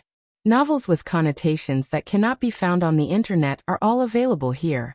https://www.zhhbqg.com/89642_8964286/114526095. HTML Genius remembered this website's address in 1 second. www.zhhbqg.com Bikuj mobile reading website.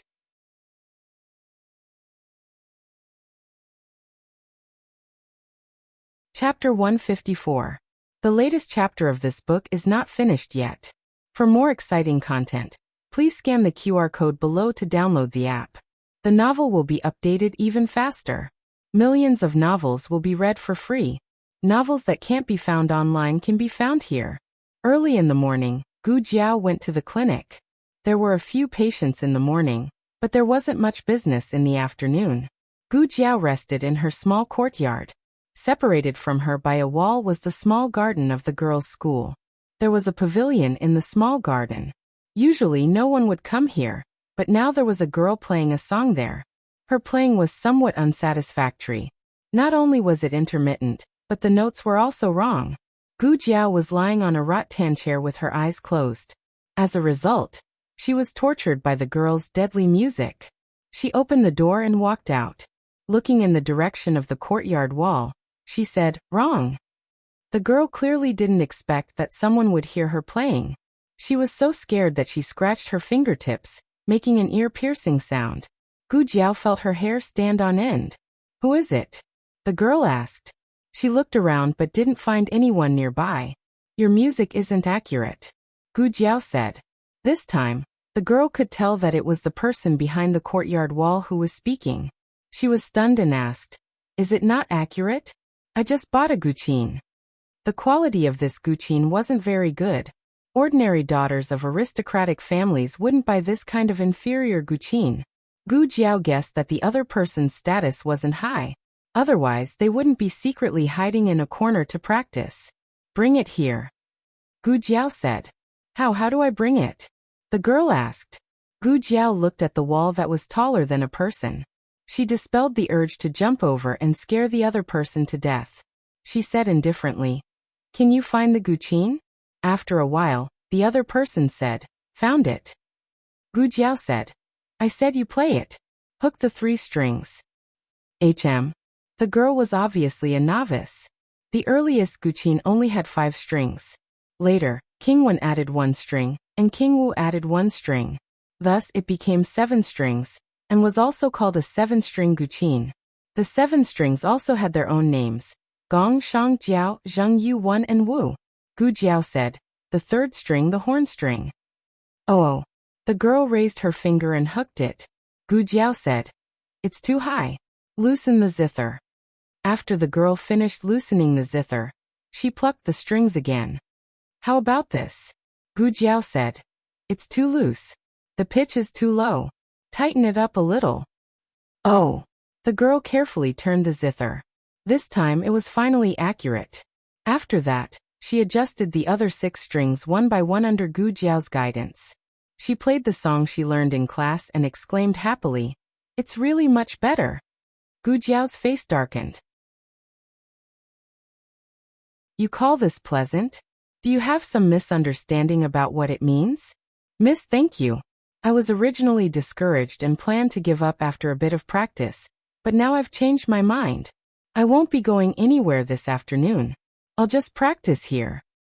Gu Jiao. "Is it too late for me to regret now?" After being tortured by the deadly zither music next door for an entire afternoon, Gu Jiao's face was completely dark when she came out. In the brothel of the girls' school, Gu Jinyu had just finished practicing. As long as she practiced, there would be a large group of people coming to admire her. It would not be an exaggeration to say that her zither music would linger for 3 days.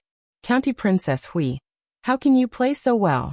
The teacher only taught you this morning, but you can already master it in the afternoon. Did you put in a lot of effort to practice?" Yes. County Princess Hui, please share your experience with us." The 2 daughters of the aristocratic families looked at Gu Jinyu enviously. Gu Jinyu hugged the lunar shadow Fushi zither in her hands and smiled slightly. "No need to be so polite. Just call me by my name. Actually, I haven't practiced for a long time. It's nice that you don't mind." The daughter said, "Heavens, you haven't practiced for a long time? If you practice for a while, how good would you be?" The daughter said, "Miss Gu, is the zither in your hands the lunar shadow Fushi zither?" The top zither player in the state of Chun, Lunar Shadow, made it personally. "It's the only one in the 6 nations." Everyone was so envious that they almost drooled. The daughter said, "Miss Gu, can you lend it to us to admire?" Of course. Gu Jinyu gave the zither in her hands to them. Everyone crowded around to admire the legendary Lunar Shadow Fushi zither. It was indeed the top zither in the 6 nations. The surface, strings, emblem, head and tail were all close to perfection. Why was it close to perfection? Because only the real Fushi zither was perfect. But the Fushi zither was long gone, so Lunar Shadow naturally became the top zither in the 6 nations. In the girls' school, there were 2 people who were the most popular. One was the daughter of the Marquis, Gu Jinyu, and the other was the granddaughter of Grand Tutor Zhuang, Zhuang Yueshi. Zhuang Yueshi's poetry was more outstanding, while Gu Jinyu's zither skills were more outstanding. The 2 of them were on par. But in terms of popularity, Zhuang Yueshi, who was arrogant and disdained to make friends with others, could not be compared to the approachable Gu Jinyu. At this moment, Zhuang Yueshi came out from another zither room with a zither in her hands. Behind her was Zhuang Mengdai, who was also carrying a zither. Zhuang Mengdai was playing the zither to make up the numbers. She had been dozing off ever since she entered the zither room. She only woke up when it was over. The two of them passed by Gu Jinyu's zither room and saw her surrounded by a group of daughters asking for advice. Zhuang Mingdai rolled her eyes in disdain. Tisk, what's so great about her? She's just a wild girl from the countryside. She's puffing herself up at her own cost. She stole someone else's identity and is still so smug. She really thinks she's the real daughter. Zhuang Yueshi glanced at her idiotic sister. How much better can you be than her? Zhuang Mingdia's mouth twitched. How can you talk about your own sister like that? No matter how bad I am, I'm still father's biological daughter. I'm of noble birth. I'm the legitimate daughter of an aristocratic family. Zhuang Yueshi said coldly. The legitimate daughter of an aristocratic family can't even recite a few poems. Don't tell others that you're the daughter of the Zhuang family. The Zhuang family can't afford to lose face like this. You. Zhuang Mingdai was so angry that she gritted her teeth. Zhuang Yueshi didn't like Gu Jinyu and she didn't like Zhuang Mingdai either. She always felt embarrassed to have such an idiotic sister. The two sisters went downstairs. Zhuang Mingdai was originally angered to death by her sister. However, when she saw Prince N's carriage by the street, all her worries disappeared. Big brother. She threw the guqin to the servant and ran towards Royal Prince, and Prince N got down from the carriage. It snowed last night. The streets and eaves were all white. However, he stood in the middle of the snow. It was as if the snow couldn't take away his brilliance. Zhuang Yueshi's face was also filled with joy. Zhuang Mingdai held Prince N's arm. Brother, why are you here? Prince N said gently. I was passing by so I came to see you. Have you finished your lessons today? Yes. Zhuang Yueshi walked over and said. She didn't give the zither to the servant. Prince N saw that she was tired and reached out his hand. Give it to me.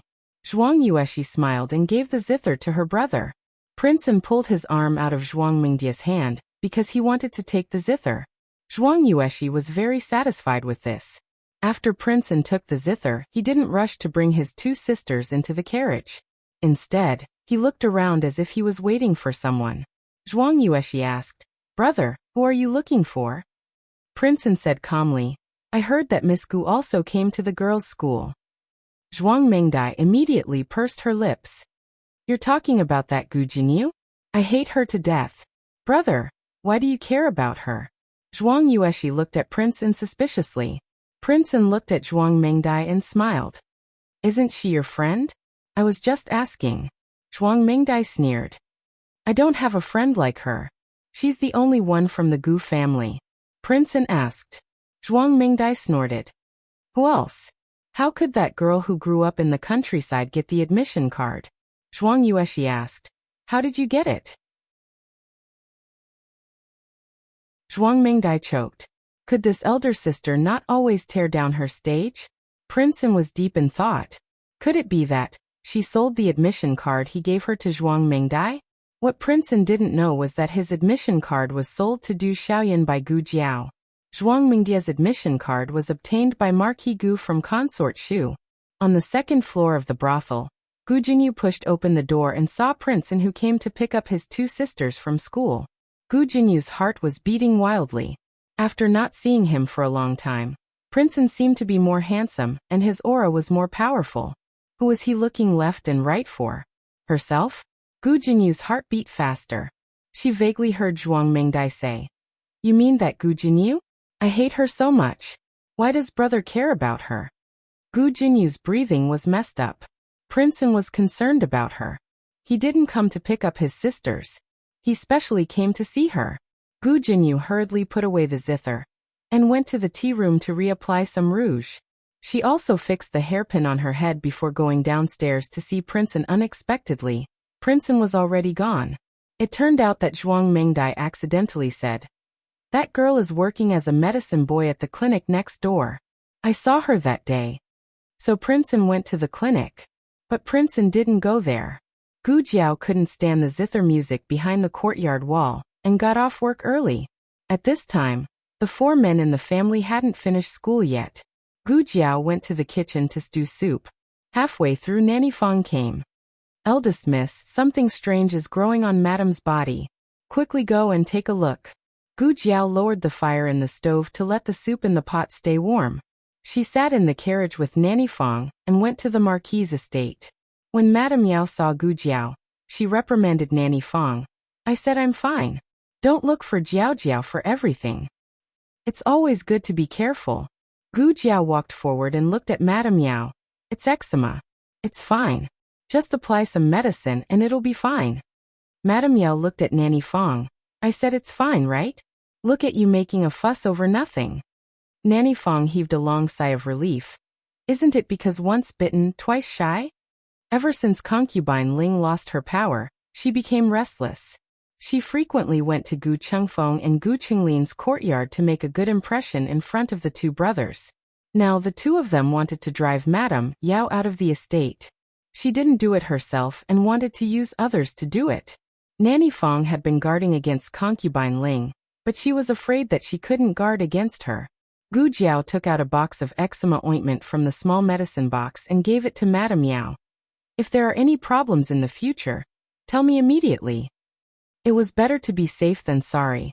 She didn't care about making a few more trips. Nanny Fong sent Gu Jiao to the carriage. Gu Jiao returned to Chishui Alley. The old lady asked, "Is your mother okay?" Gu Jiao said she's fine. However, what even Gu Jiao didn't expect was that Madame Yao was fine, but her two younger brothers in the family had an accident. The first one to show symptoms was little Jing Kong. During dinner, little Jing Kong didn't have a good appetite. Gu Jiao touched him. He didn't have a fever, so he went to bed early. In the middle of the night, he suddenly shook Xiao Luleng awake. Xiao Luleng looked at him strangely. What's wrong? He sat on the bed and said with a serious face, I'm so itchy. Xiao Luleng lit the oil lamp and lifted his clothes to take a look. He found that there were several transparent blisters on his arms and stomach. Xiao Luleng covered him with the quilt and called Gu Jiao over. After Gu Jiao saw it, she diagnosed it on the spot, chickenpox.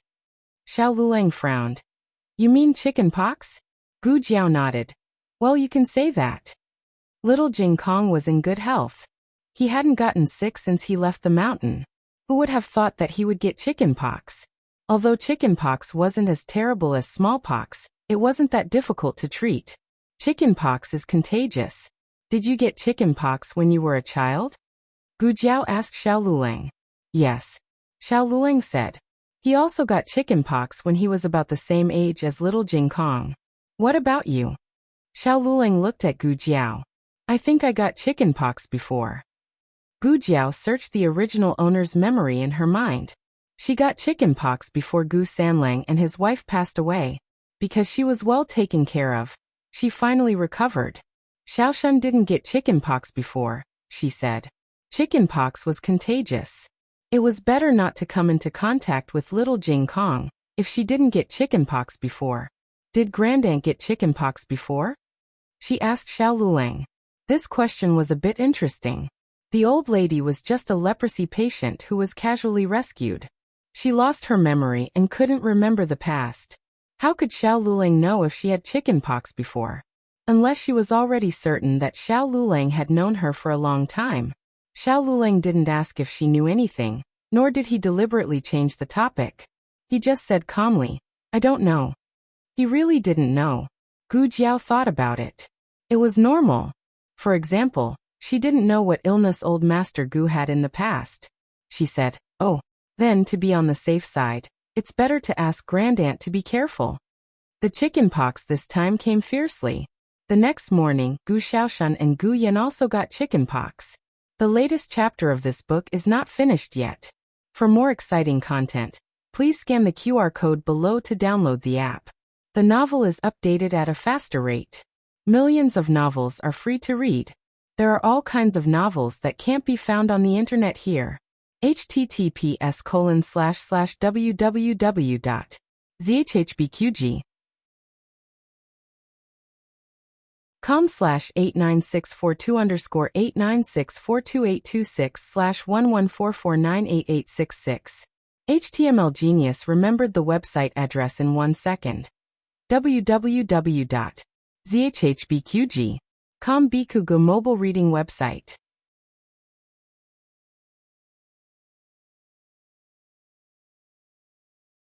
Chapter 155. The latest chapter of this book isn't finished yet. For more exciting content, please scan the QR code below to download the app. The novel will be updated more quickly. Millions of novels will be read for free. Novels with content that can't be found on the internet are all available here. Great, there were 6 people in the house, and 3 of them fell ill. Gu Jiao and Xiao Lulang didn't dare to let the old lady continue to stay at home. Little Jing Kong's acne was similar to a serious cold, but the old lady's acne could kill her. Let the old lady stay next door for a few days? Gu Jiao said to Xiao Lulang. Gu Jiao already knew that the old man next door was the old man she had treated on the mountain before, mainly because she recognized Lu Quan. Lu Quan had given her and Gu Xiaoshan a gift on the first day of the new year, a warm jade pendant. Gu Jingyu even mistook that jade pendant for her own, causing a big misunderstanding. No matter if he was the old lady's husband or not, he was someone worthy of trust. Xiao Lulang opened his mouth. Actually, they were old enemies, the kind that would fight to the death. Was it really okay to stay next door? Wouldn't they strangle each other to death if they couldn't control themselves? When the old lady heard that she was going to stay with her husband, she felt a little disgusted, but when she thought that the 3 little guys all had acne, she still chose the dog head to save her life. When the old lady appeared in front of him, the old chancellor was watering the flowers. He was so scared that he dropped the kettle. "I don't have any money left." The old lady stared at him with a death stare, and silently took the luggage into the house. The old chancellor was stunned. This is my house." The old lady threw his things out and said expressionlessly, "From now on it's not." The old chancellor gritted his teeth. He had to endure. Gu Xiaoshan and little Jing Kong didn't have any headache or fever for a year. But this time, they had acne and their symptoms were even worse than Gu Yan's. Both of them had a high fever of 40 degrees, which didn't go down even after taking the antipyretic. Gu Jiao gave the 2 of them some fluids. Gu Yan sat opposite the 2 of them, and watched with a smug expression as the 2 of them were injected with needles. 1 adult and 1 child sat on the chair, and got in 4 drip. How much they wanted to beat up Gu Yan. When Xiao Lulang entered the room he saw this scene. This strange treatment method was unique in the 6 nations and the universe. Now, the secrets between the 2 of them could no longer be hidden. His background and her medical skills were slowly coming to the surface. It was just that he didn't want to talk about his background, so he naturally didn't have the right to ask about her medical skills. Gu Jiao was the same. They were all smart people. "Is there anything I can help you with?" Xiao Lulang asked. Gu Jiao said, "There's no hot water." "I'll go cook it." Xiao Lulang turned around and went to the kitchen.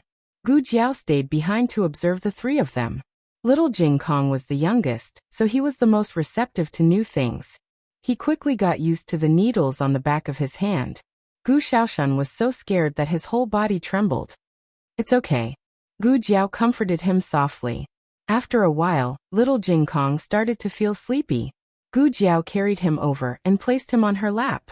She sat beside Gu Xiaoshan and quietly accompanied them. Gu Jiao thought that little Jing Kong's symptoms would be the least severe since he was the youngest. However, at night, little Jing Kong's hands and feet started to feel cold. Gu Jiao fetched him some hot water to soak his feet. The little guy couldn't even sit still. "Hold him," Xiao Lulang said. Gu Jiao sat on the chair and held little Jing Kong. Xiao Lulang squatted on the floor and held a wooden basin for him to soak his feet. This action was tiring for a normal person, let alone him. Gu Jiao said, "Let me do it." "No need." Xiao Yolang's forehead was sweating. He said calmly, "He doesn't want me to hold him." Little Jing Kong was sleepy. How could he know who was holding him? Gu Jiao glanced at him. She raised her hand and wiped the sweat on his forehead with her sleeve. After soaking his feet, little Jing Kong was sweating all over. His fever subsided a little, and his hands and feet were not so cold anymore. To be honest, Gu Jiao didn't have much contact with little patients in her previous life. She didn't dare to let her guard down for a while. "I'll go check on Xiaoshan and Gu Yan," Xiao Lulang said and took the used hot water out. Gu Yan and Gu Xiaoshan also had a high fever, but it was not as serious as little Jing Kong's. In the middle of the night, little Jing Kong suddenly sat up. He opened his dark eyes and blinked. No one knew what he was looking at. Gu Jiao asked, "What's the matter?" "Jiao Jiao," he said. "I'm here." Gu Jiao held him in her arms and lay down. Little Jing Kong closed his eyes. After a while he sat up again. His eyes were wide open. "Bad brother-in-law," he said. "He's here too." Gu Jiao called Xiao Lulang in. "Go to sleep. Brother-in-law is here too." Little Jing Kong looked at Gu Jiao and Xiao Lulang. He fell asleep peacefully. However, he got up again after a while. He was muddle-headed from the fever. Although his eyes were wide open and bright, he looked like he was drunk. He started to recite the poems of the Tang dynasty, one after another. Then he started to speak the language of the Chun nation. He talked a lot and looked very serious. After he finished speaking the language of the Chun nation, he started to speak the language of the Liang nation. Xiao Lulang just mentioned some sentences casually and did not pay attention to the key points. He thought that little Jing Kong had not learned them. Then he said a few sentences in the language of the Jin nation. Xiao Lulang had not taught him the language of the Yan nation and the Turkic nation, so little Jing Kong did not speak them. Xiao Lulang had a few words with him out of curiosity. Usually, Xiao Lulang would test him like this. He had not learned for a long time, so he always had to think before he could answer. Sometimes he would even answer vaguely. After all, he had learned a lot of languages. But tonight, Xiao Lulang seamlessly changed the language of the 4 countries. He did not get a single sentence wrong. It was quite confusing. In the end, he even recited the Buddhist scriptures in Sanskrit. Not only that, he also wanted to wear his little monk robe and knock on his small wooden fish. Gu Jiao went to find his things. 15 minutes later, the two of them looked at little Jing Kong, who was sitting on the bed and seriously knocking on the small wooden fish, twirling the small Buddhist prayer beads, and reciting the Buddhist scriptures. For a moment, they were speechless. This was not the scariest thing. Little Jing Kong knocked on the wooden fish. As he knocked on the wooden fish, his head started to itch. He raised his hand and grabbed a handful of hair. He was instantly stunned. "Master, why is my hair growing? I can't be a monk anymore. Shave my hair. I want to shave it." He cried very fiercely. It was hard to coax him. Therefore, Gu Jiao had to ask his temporary master, Xiao Lulang, to bring a razor over and shave his hair that had been growing for more than half a year. The next day, little Jing Kong woke up and did not remember what he had done at night. He did not realize that his hair was gone. Gu Yan was quite smug yesterday because he did not need an injection. But today he could not be smug. He was even more listless than little Jing Kong. He also coughed uncontrollably and vomited all the medicine that was given to him. The 3 children all fell ill. Gu Jiao finally understood what it meant to be in a terrible fix. "It's so itchy." Little Jing Kong cried again. Gu Jiao walked into the room. "Don't scratch. It will leave a scar." Little Jing Kong was mad. "But I can't stand it." Gu Jiao had to apply some cooling ointment to stop the itch. Gu Chongqing had not passed by the Imperial College for a long time. Since he knew the identities of Gu Jiao and Gu Yan, he deliberately avoided this place and would rather take a long detour. But today, for some reason, he had come here at the behest of gods and devils. The sound of the horse's hooves was very soft and did not alarm anyone. He told himself that he was just passing by, just like any other time. He pulled the reins tightly and walked to the door expressionlessly. Suddenly, he heard a low cough. His expression changed slightly, and he subconsciously pulled the reins tighter. The horse did not go fast. He pulled the reins gently and stopped. The cough was hurried and painful. He frowned. He hesitated for a moment and finally got off the horse. He came to the door and was about to knock, but he felt that it was not appropriate. How could a grudge of more than 10 years be written off after 1 or 2 encounters?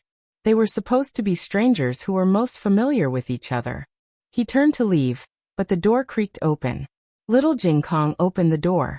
Little Jing Kong was much better today. It was just that his body was very itchy. Jiao Jiao did not allow him to scratch, so he planned to escape and scratch. In the end, he was caught by his big brother. Little Jing Kong guiltily put his hands behind his back. He was wearing a tiger head hat. Gu Chongqing did not notice his little bald head for the time being. Gu Chongqing looked at him suspiciously. Where are you going? Little Jing Kong rolled his eyes. Come out for some fresh air? Gu Chongqing's gaze fell on the acne on his face. You have acne, but you can still come out for some fresh air? Does your sister know? Little Jing Kong pointed at his fingers. Gu Chongqing had no doubt that if he left, the little guy would immediately run out. Forget it. I have to hand you over to her. Not because she is my sister, but because I have to do my duty. Gu Chongqing held little Jing Kong's hand and led him into the courtyard. Gu Jiaojiao was cooking in the kitchen. He wants to run out. Gu Chongqing carried little Jing Kong into the kitchen. Little Jing Kong, who had been complaining about others all year round, was finally being reported by someone. Indeed, he had to pay for what he did. Little Jing Kong lowered his little head guiltily. Gu Jiaojiao glanced at little Jing Kong, then looked at Gu Chongqing. She looked very calm. Thank you. She did not say anything else. None of the three people in the house spoke.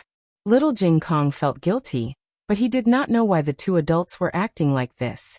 Who's coughing? Gu Chongqing heard the sound of coughing again. It's Gu Yan. Gu Jiaojiao said, he also has acne.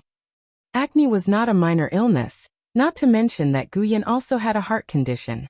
Gu Chongqing frowned and opened his mouth. He wanted to say something, but he felt that he was in no position to do so. Have you had acne before? Gu Jiaojiao asked. Yes, Gu Chongqing said. Gu Jiaojiao looked at little Jing Kong. Jing Kong, take your big brother to see Brother Yan. That's great, I don't have to face the wind anymore. Little Jing Kong grabbed Gu Chongqing's hand and took him to Gu Yan's house. Gu Yan did not drink his medicine properly. He spat it out after taking a sip, and it spilled all over his body. Xiao Lulang had never taken care of such a big brother before. To be honest, he was a little inexperienced. Moreover, Gu Yan was not as sturdy as little Jing Kong. He could do whatever he wanted, but Xiao Lulang was worried that he would make Gu Yan disappear if he was not careful. Give him to me. Gu Chongqing, who was at the door, suddenly said. Xiao Lulang turned around and looked at Gu Chongqing vigilantly. When he saw little Jing Kong holding his hand, the vigilance in his eyes disappeared. Little Jing Kong said, Jiao Jiao asked me to bring Big Brother here. After hearing little Jing Kong's words, Xiao Lulang did not hesitate anymore. He stood up and walked out of the house with little Jing Kong. Gu Chongqing turned around and looked at Xiao Lulang. He had never seen Xiao Lulang before, but he felt that he looked familiar. In addition, the vigilance he showed just now was not something a simple scholar would have. This sister. What kind of man did she marry? No, she was not his sister. Digression. Is today's Big Brother worth a monthly ticket? The latest chapter of this book is not finished yet. For more exciting content, please scan the QR code below to download the app. Novels are updated at a faster rate. Millions of novels are free to read. Novels with content that cannot be found on the internet are available here. https://www.zhbqg.com/89642_8964286/114495097. HTML Genius memorized this website's address in 1 second. www.zhbqg.com Bikugo mobile reading website. You're tuning in to the Earbook Haven YouTube channel. Don't forget to subscribe and join us on this journey to catch the most captivating stories.